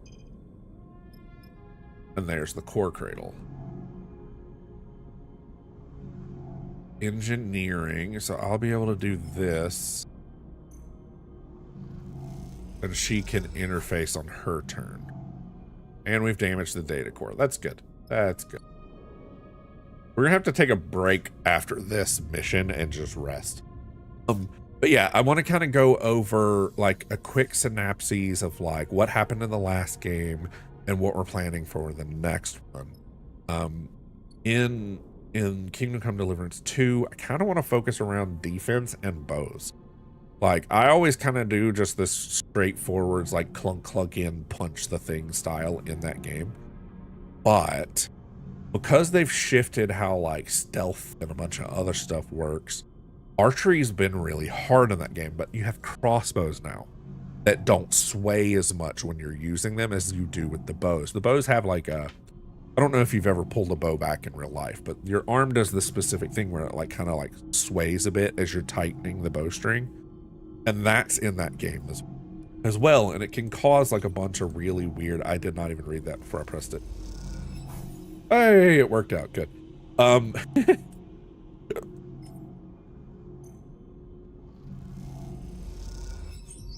hoping that we could possibly either load a bunch of bows. There's also old-fashioned guns in it because it's that time frame where you can load like one kind of cannonball on a stick.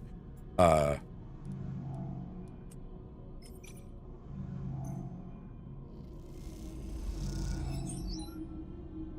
much food do we have?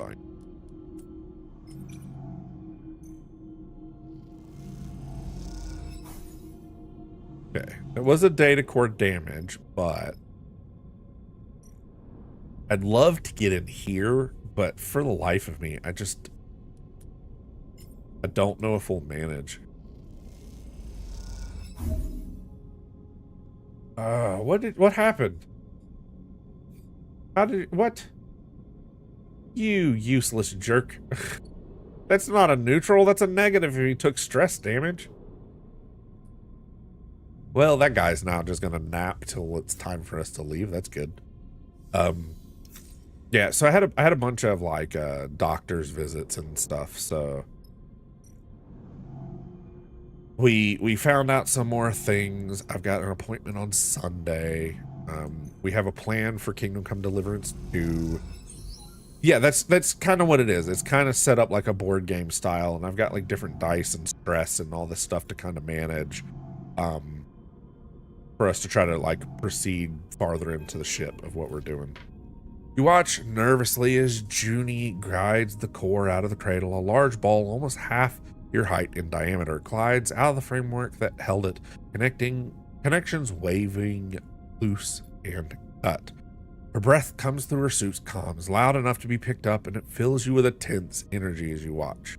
Over the course of this job, you've seen Junie both focused and distracted, nervous and precise, but you've not seen her any more confident than in this moment now. She floats beside the data core, handling it with care and skill as if it's a vast egg of some endangered bird. She glances up and sees you watching her, and you notice something unfamiliar in her eyes, something that you have perhaps seen in a passing moment before, only now it's no momentary lapse or change. It is set in place. You see determination. She guides the core a little away from you with one hand, and at the same time comes forwards, almost placing herself between you and her prize. And it does seem to be hers in a way she handles it, the possessive way she screens it with her body. We need to talk. The statement comes across flat and deadpan. Any nervous tremble has gone. Right now. Junie stops. Sleeper, she takes a deep breath. I want you to be honest with you, but I need to know you won't take this from me. Junie glances around the cradle defensively. Seraphine is already heading back to the ship to prepare the cargo bay for the core's storage. You two are alone. Tell me and we'll see. Fine. She folds her arms, but it's staying with me.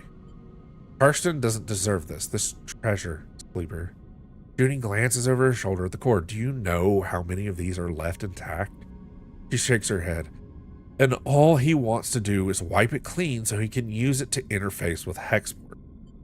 All that data, gone. So what do you want? I want to extract the data to make use of it.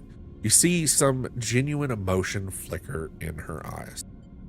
She sighs. After extracting the data, the core will be unusable. There's a security system that'll fry it if the data duplication is attempted.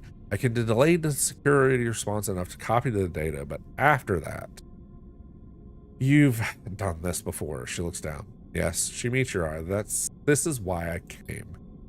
Look at this place, Sleeper. She gestures to the cradle room, a dark, twisted cavern of long dead tech.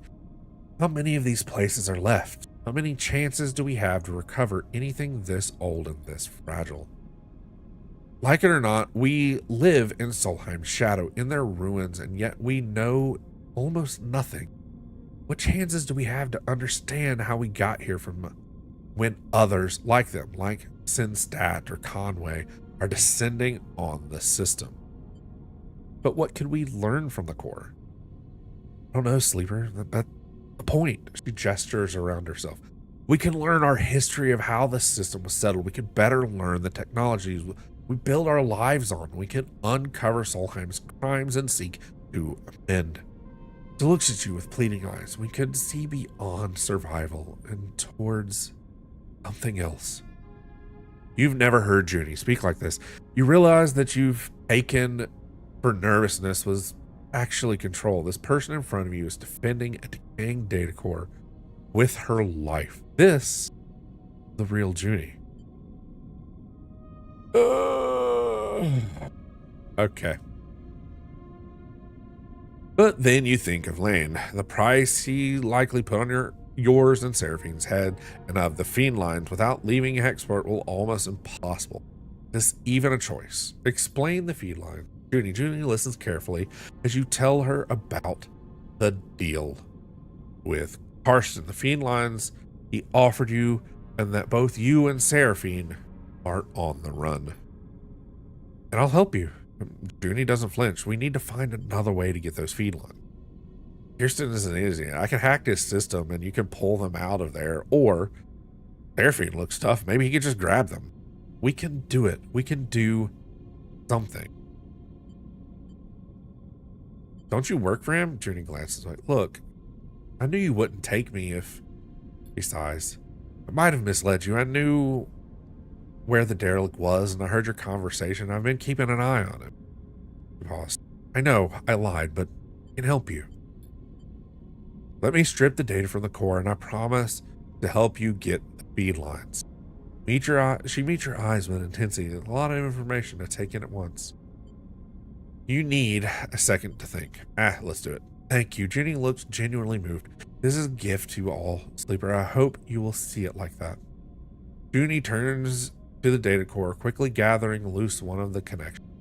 She takes out her deck and plugs it in and then crosses her legs and places it across from them, floating tethered beside the core. Her fingers begin tapping the keyboard, teasing out the core's data and whatever Solheim's secrets it might contain. As she does, Seraphine enters. He braces himself in the entryway. What's she doing? Junie doesn't seem to notice. I'll explain later. He eyes you suspiciously. I hope you know what you're doing, Sleeper. He nods towards the core. That's our ticket out of Hexport. Junie will help us. If you say so.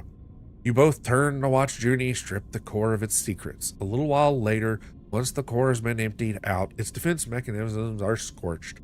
It seems black. You watch the metallic sphere spinning gently in the room and wonder if you've made a terrible mistake. Okay, now, we have 2 more days of food. If we can get access over here, we might be able to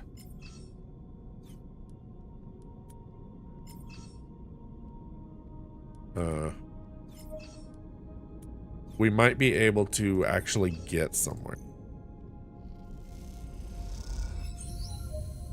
Hey, there we go. That worked out great. Cargo storage. I'm hoping to get enough cargo to get enough money to just buy the the stuff we need.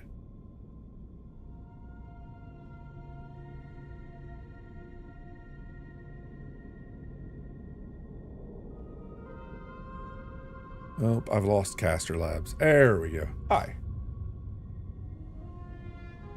Countless vast bays extend here deep into the derelict.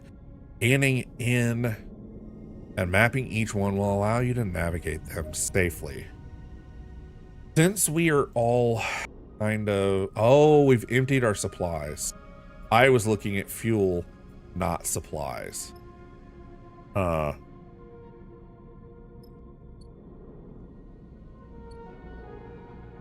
Oh well, let's just burn as hard as we can then, I guess.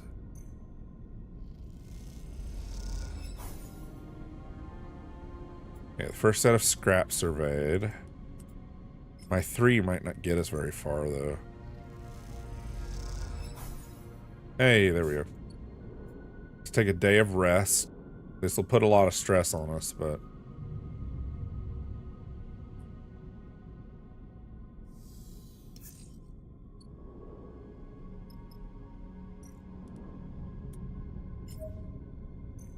%100% positive, that's good. Okay.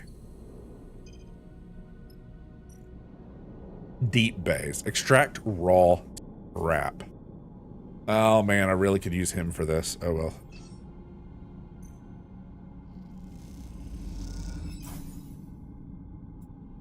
Kinda don't care about derelict stress, so we're just gonna let that like do its thing. Me stress is another story.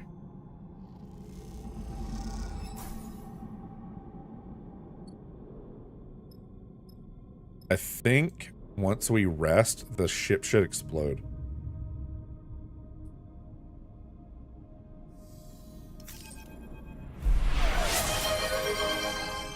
Hey, thank you for the head pat, Wampus.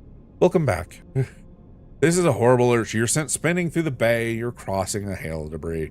You watch the side of the bay silently in tears open in front of you as a gaping maw to the flying debris. You stare into it, your breath heavy in your ears, in your eyes wide. Suddenly you feel a tug in your back.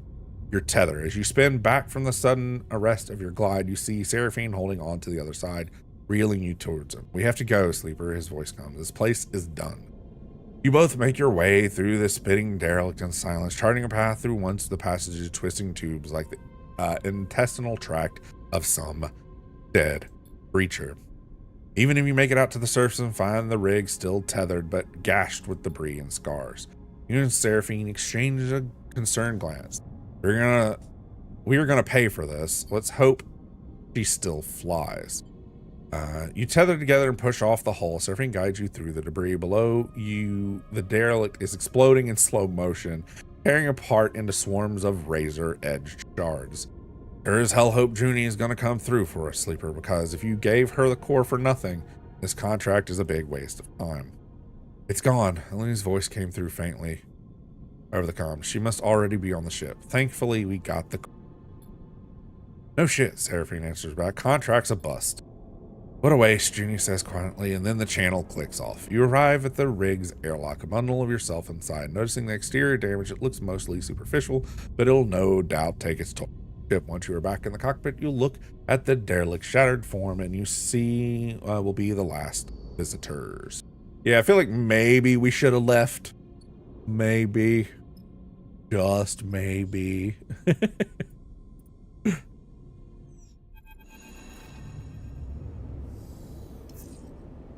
As you arrive at Hexport, Junie speaks up from the back of the cockpit.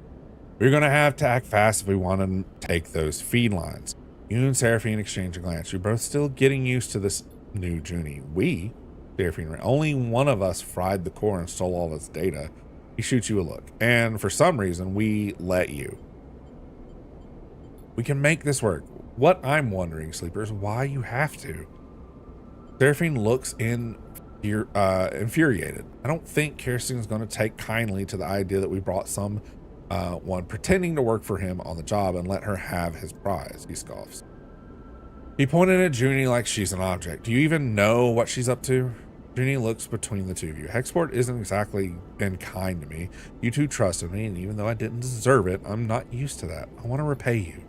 Not to mention that Kirsten is probably ripping you off. Even if you get enough cryo, what's to say he won't raise the price? Trust me, he's no good. I was trying to deal with Kirsten to get those derelict coordinates from the moment I arrived here, and he ran me in circles. She shakes her head. Seraphine is watching closely. Even if I do take you at your words, which given everything, that seems a little tough. How do we even do this? He raises his eyebrows. You're telling me that we just drift in there and take the feed lines? Look, I get it. You don't trust me. He pauses. But what if I have a vested interest in this working out? There's nothing left for me here. I don't much feel like hanging around waiting for Karsten to figure out my involvement in all this. I need safe passage, and you need the feed lines. Granted. See where I'm going with this? Seraphine sighs. I don't like it. He pauses, but it makes sense. What do you think, Sleeper? I like it. All right then. Junie smiles. Let me prepare. I'll head to Factory Row, scope the place out. Meet me there when we can work out a plan. She glances between the two of you. Trust me, we can find a way. We'll keep it simple and clean. Simple's good. Agreed, Seraphine cuts in. His dark look betrays his concern. I'll scope out the bay. We need the Factory Row. We should split up. Less likely for Kirsten to suspect us. Meet me there in a few, and we can finish this up. Hey, we have some raw scrap. Junie unclaps her seat and floats. I want to show you I can be trusted, that we can do this. She looks between the two of you. Leave that, please. And with that, she slips away on the passage towards the airlock and Hexport beyond. You look at Seraphine. I'm saying nothing, Sleeper. He unclips his seat too. Either this kind of mess you have to go through to get out on the other side, or it's the kind that you never escape. Either way, we're in it now. He leaves the cockpit. You stare at the chaotic lights of Hexport and wonder if anything in the Starward Belt ever runs smoothly. Seraphine wakes you gently. Sleeper, we're out of time. He checks the door of the bunk and you hear a faint banging in the corridor beyond. He turns back and meets your eyes. They're here. What do you mean? Lane, he hisses out the name, or at least his hunters. They've locked the ship into the station. We can't release the docking bridge. Our credentials are being refused. We're trapped. Suddenly banging echoes through the ship. Seraphine looks away towards the source of the sound.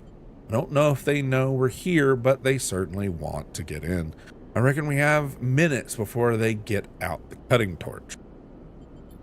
But what do? Feed lines are busted. They're going to happen. They aren't going to happen now. Our best chance is to burn out of here as fast as we can and hope our drift takes us to a station where when we run out of fuel. At least we might live for a few more cycles before we starve. Problem is, we need to release the lock Hexport has on us. Otherwise, we aren't going anywhere.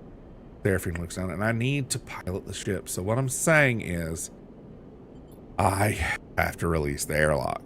Exactly. I'm sorry, Sleeper. He gives you a dark look. There's some big manual release levers inside the docking bridge itself. But to get to them, you're going to have to go through the airlock.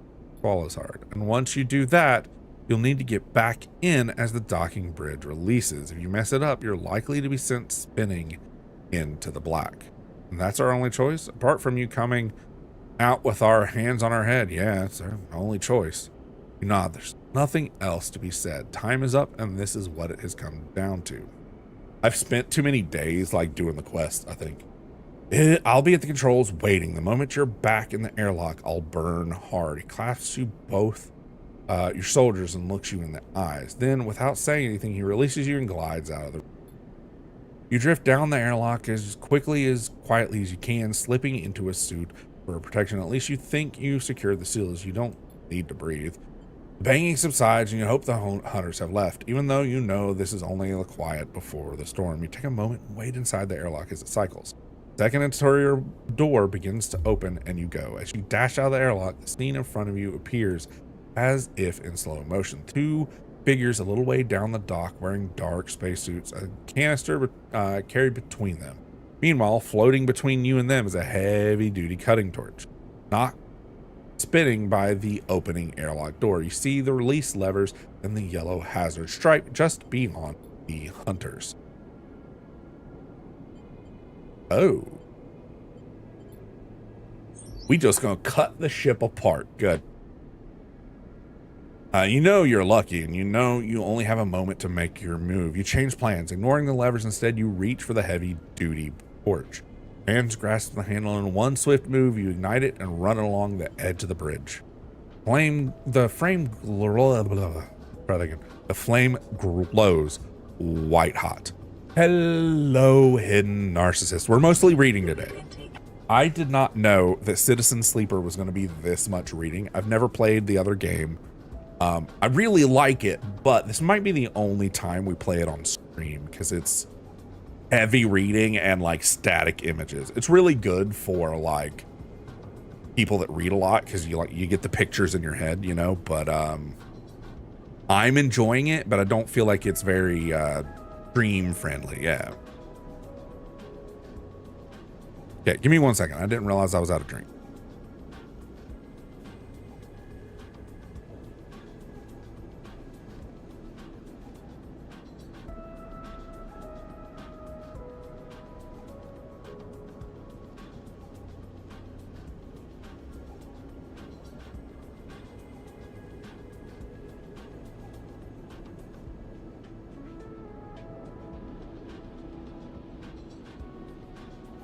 Yeah, and that's a thought too. We could shift this and make this like a late night stream where like between like 10 and 12 my time, I play this game and we calm down the reading a bit and make it a little bit more gentle and, you know. But I do not believe this is a mainstream streaming game for us. I'm still probably going to finish it up today because I have nothing else to do and we only have like 40 to 50 minutes left anyway, but okay. The frame glows white hot, releasing a globular sparks into the air, and you identify the weak spots in the structure and slice them, the bridge shifting violently in the response. As it shudders and twists, the frame melts away and you feel a fizz of projectiles slicing through the air around you. The hunters are firing. Scream blocks out all sounds and you feel an urgent pull hugging you away from the ship. The tunnel bends sickeningly as it comes apart. You are close enough to the ship that you manage to kick back away from the twisting storm of debris that the tunnel becomes. You see the dark suits of the hunters among them retreating towards the station side airlock. But as you do, a hail of projectiles slice across the void from their direction. You have no time to react. Oh, man. You're carried backwards by the hunter's stun rounds, their impact shutting off a whole section of your frame. You spin towards the airlock, your vision flashing with warning signals, and you feel a distant throbbing pain. The final faint things you feel before you lose consciousness are the impact of your body against the interior wall of the airlock and the hiss of the cycling system, the heavy weight of the ship in full burn. Full burn with no fuel, by the way. Like, no fuel and no food. We ran that last mission, like, straight to the end. What the? Seraphine quietly wakes you from your haze as the rig cuts across the belt. You try to move and feel a wave of flickering pain pass through your body. You flinch and steady your nerves. You find yourself strapped into the seat in the cockpit. Seraphine doesn't seem to have noticed you're awake. You open your mouth to speak, but no words come. There's a crackle of noise that echoes through the ship's comms. Seraphine glances nervously at his console. Something has him spooked. Sleeper, the voice, as distorted as it is, cuts through you. It's Lane. Awesome. I know you are there. Pauses. You are slipping away. Squawk of noise. We can't have that. You don't understand why Seraphine is reacting to the sound of Lane's voice. Then you realize you can't hear it. The voice is in your head. I take this personally, Sleeper. A sharp intake of breath. After all my investment, all my care expended upon you, this is how you repay me. I see a little something glinting out there, Lane continues. Could that be you? You don't move, you don't breathe. All you hear is Lane's voice. Something shifts in you in a sudden impetus. A will to move that is not your own. You unclip from your restraints and drift forwards towards Seraphine. Seraphine looks over his shoulders and sees you. You are up. You look surprised. Take it slow, all right? There's a transmission coming over Hexport. Some kind of evac order? He turns back to his console. Let me check this. You keep moving forwards. Something isn't right. You don't feel right. A numbness grows in your bodies and your fingers flex without your input. You reach out towards Seraphine. Not you. Something reaches out to Seraphine through you. He turns again to see you reaching for him, grasping at his neck. Attention flickers in his eyes. Fear. Hissing silence and then a rumbling blast. All at once, the rig screams, systems seizing in an electromagnetic paralysis. All at once, the rig shifts, carried on some shock waves of light. Pain, and then darkness. Did we blow the station up? Okay. Voices echo warmly through your mind. You can't quite make out what is said, and you attempt to focus, causing a growing flare of pain, so you let them fill the air, unidentifiable and soft. You are floating, and so you cannot feel your body or its weight. The feeling is pleasant, soothing, and the moment you realize this, it begins to fade. Pain shoots through your system. The remainder of the terrible damage that you suffered is bright, white hot for a moment, and then it's gone. Something spasms in your fingers and you flick it away. A sensation crosses the sole of your foot and you kick your legs. The weight settles itself in your chest. You are awake. You open your eyes to the light playing across the surface pattern, stained cushions. You are alone. The voice is replaced by the hum and the air cycling, the distant clank of maintenance systems. You're alone, and this is not your ship. You jerk upwards against the straps that hold you loosely to berth, suddenly confronted with the last thing you remember. Overwhelming numbness, and below it, an insipid animated force creeping through your mind. You pull the straps to free yourself, floating up into the small habitation room, cushioned and worn. Your mind racing. But where is this? You glance around, taking in the small room with its knickknacks tucked behind webbed, its stained and worn storage units, its faded padding. This is someone's home. Cold lights fill the room and you float over the dark square of the window. You see stars, bright pinpricks of drive trails, and skeletal docking bays. This is a station. A sudden hiss draws your attention to the door, which slides open in a puff of equalizing pressure. The entering figure jumps as they see her awake. You're up. They hesitate in the doorway. But where's Seraphim? Your friend, right? They laugh nervously. I'm not really sure. He headed out a while ago. I'm Bliss. Your friend Seraphim is out. Sorry, he brought you here. Here? Right. They nodded slowly. This is in my room. They glanced around. Not much, I know. We are in my repair bay on the far spindle, if you know where that is. In the belt? Yeah. They smile sympathetically. In the belt. They look around the room again. Come on, let's go somewhere a little more comfortable. They hold out a hand. You are safe. Don't worry. You follow them out into the corridor, gliding behind them. They move with ease of someone who is either born in Zero-G or spent most of their life in it. They guide you to an enclosed balcony where heavily scratched and thick acrylic windows look out in the chaotic-looking wet dock. The center of the dock is the rig, scratched and worn, but still your ship. A reassuring sight. But is she okay? She will be when I'm done with her. Bliss sees you staring at the rig. Took some damage, but she's a hardy old thing. Your ship. Bliss pauses. You were lucky. I heard your distress signal and you sensed they were holding something back. I guess that expensive long-range array I was tricked into buying finally paid off, they laughed to themselves. Well, at least for someone. You were out cold when I got there and have been for all the cycles since. Your friend wasn't in great shape either, but he bounced back pretty fast.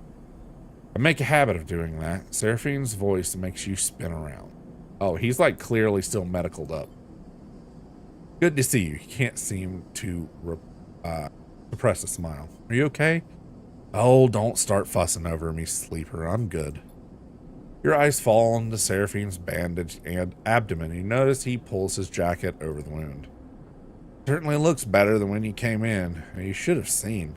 Bliss abruptly stops after Seraphim glares in their direction. Here, Seraphim pulls a few chits out of his pocket. Catch. He slings them over to Bliss. That's all I could get for now. You're working in your condition?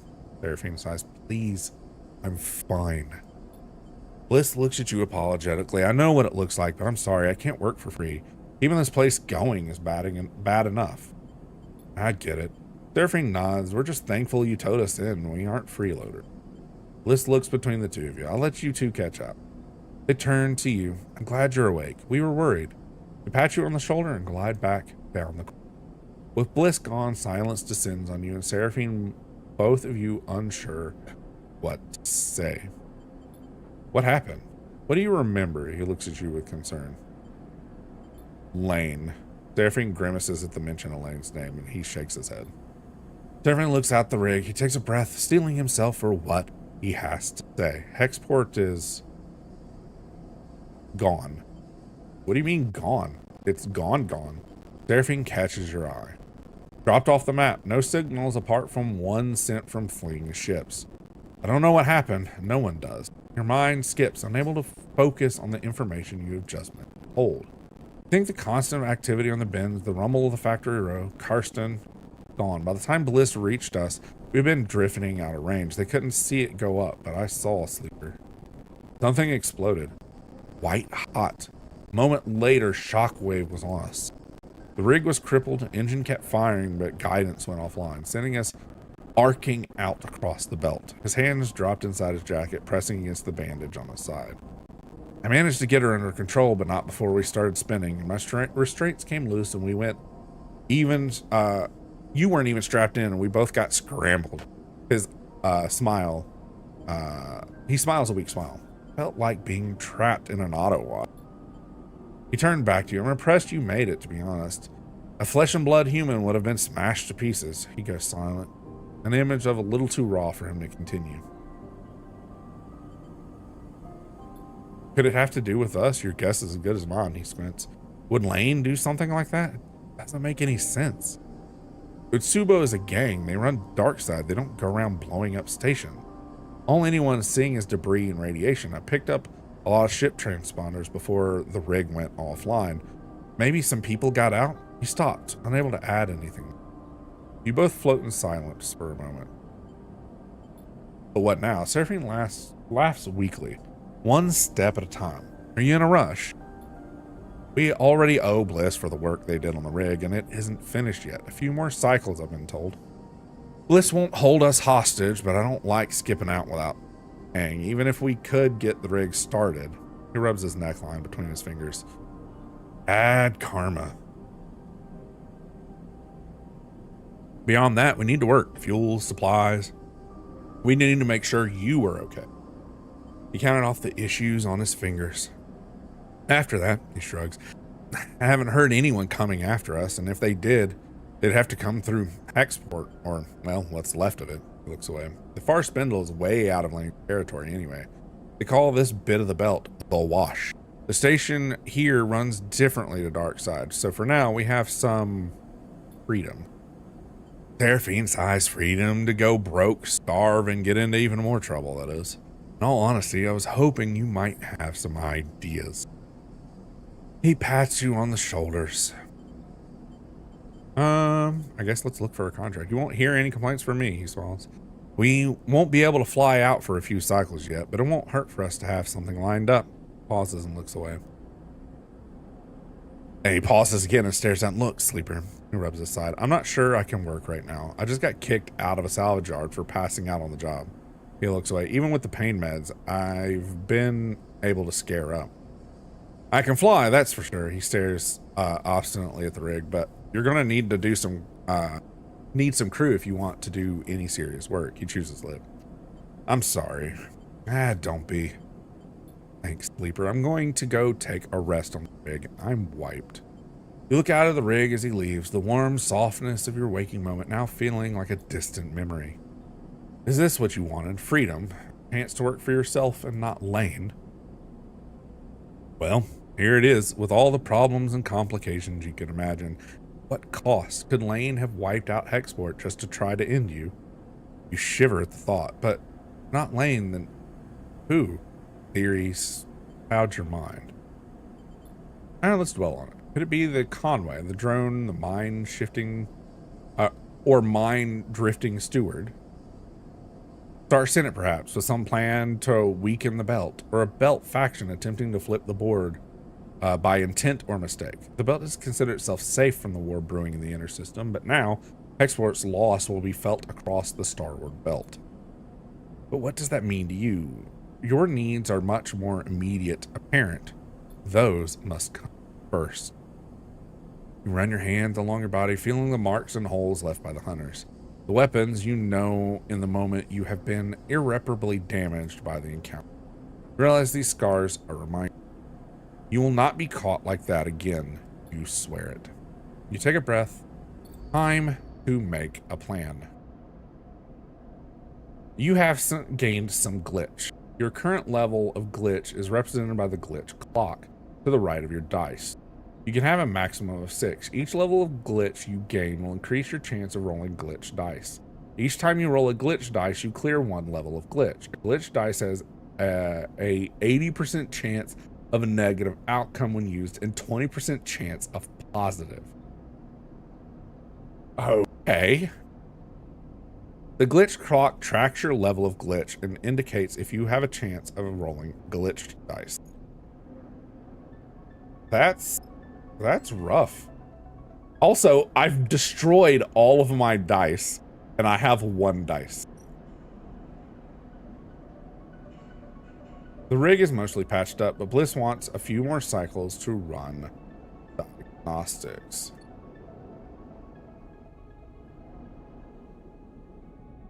Oh, okay, so it's a vertical climb tower. Okay.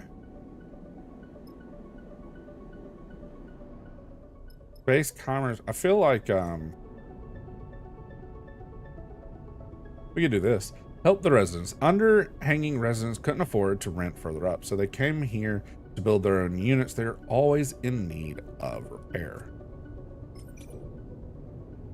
Oh man, even with the skill proficiency, it's not great to have a 3.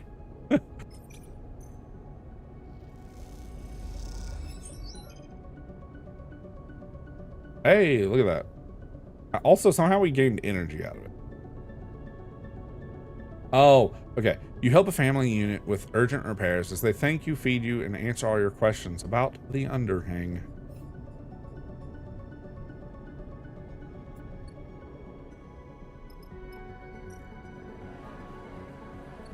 Now, we're out of dice, so unless I could sell without dice, I'm done, I guess, for today.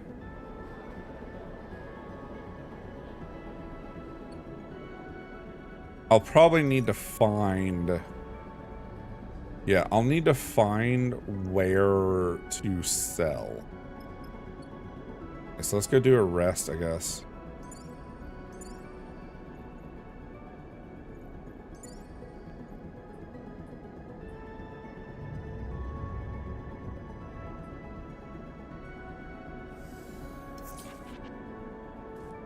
Oh, and it's a glitch dice. Even better. Hooray.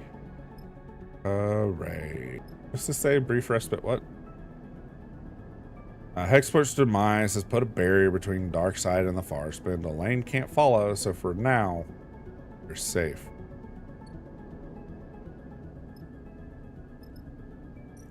I was really hoping to bring What's-Her-Face with me. It's kind of rough that that didn't work out.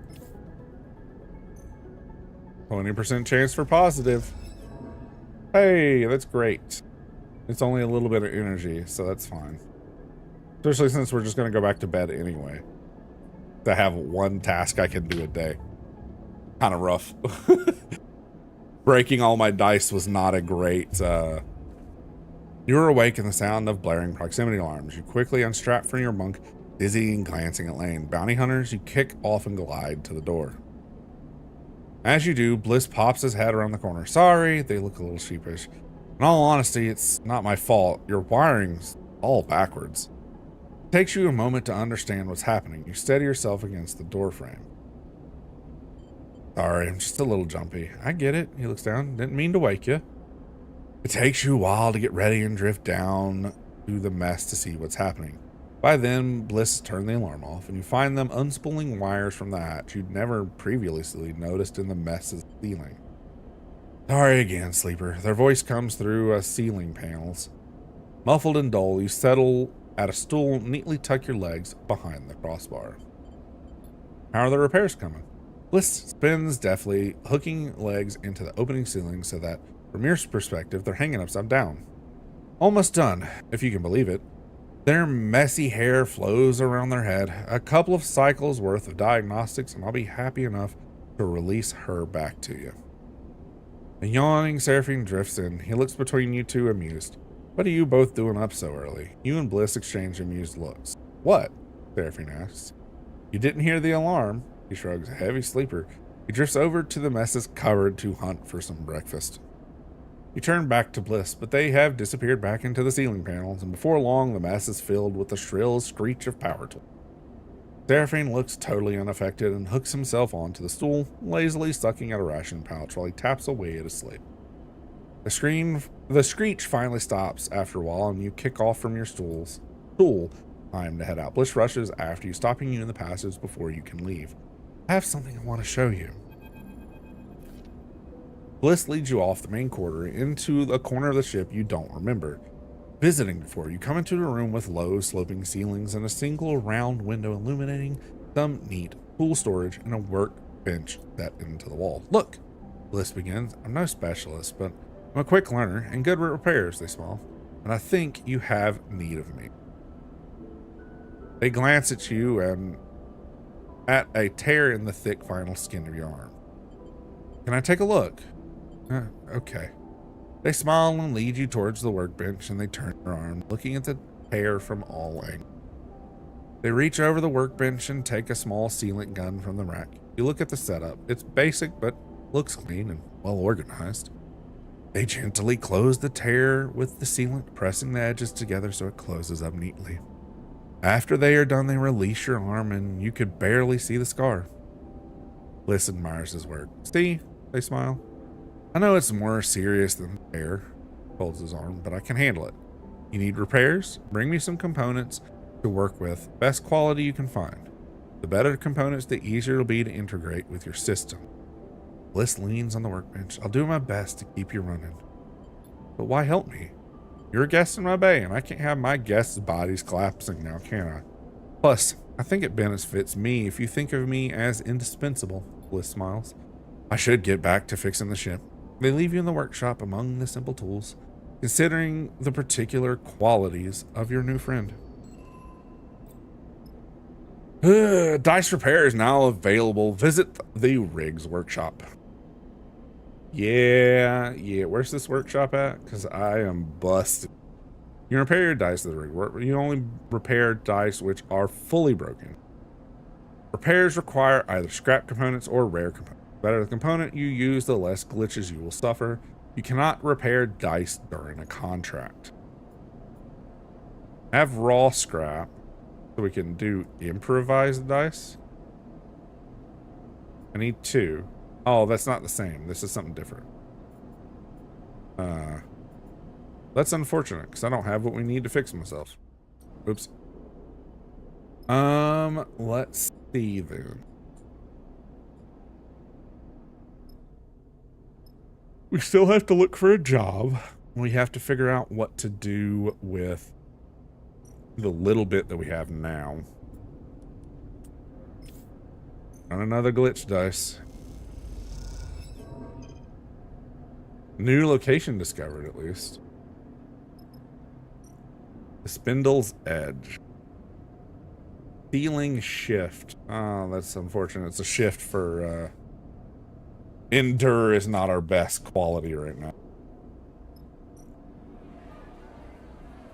Oh, let's earn a meal. That's unfortunate. I was hoping it was purchase a meal. Let's see. This still has 2 more days of repair. We don't have access to anything else yet. We'll have to explore the rest of the station first, I think. This whole, like, I have a day and then a nap and a day and a nap is mildly driving me crazy.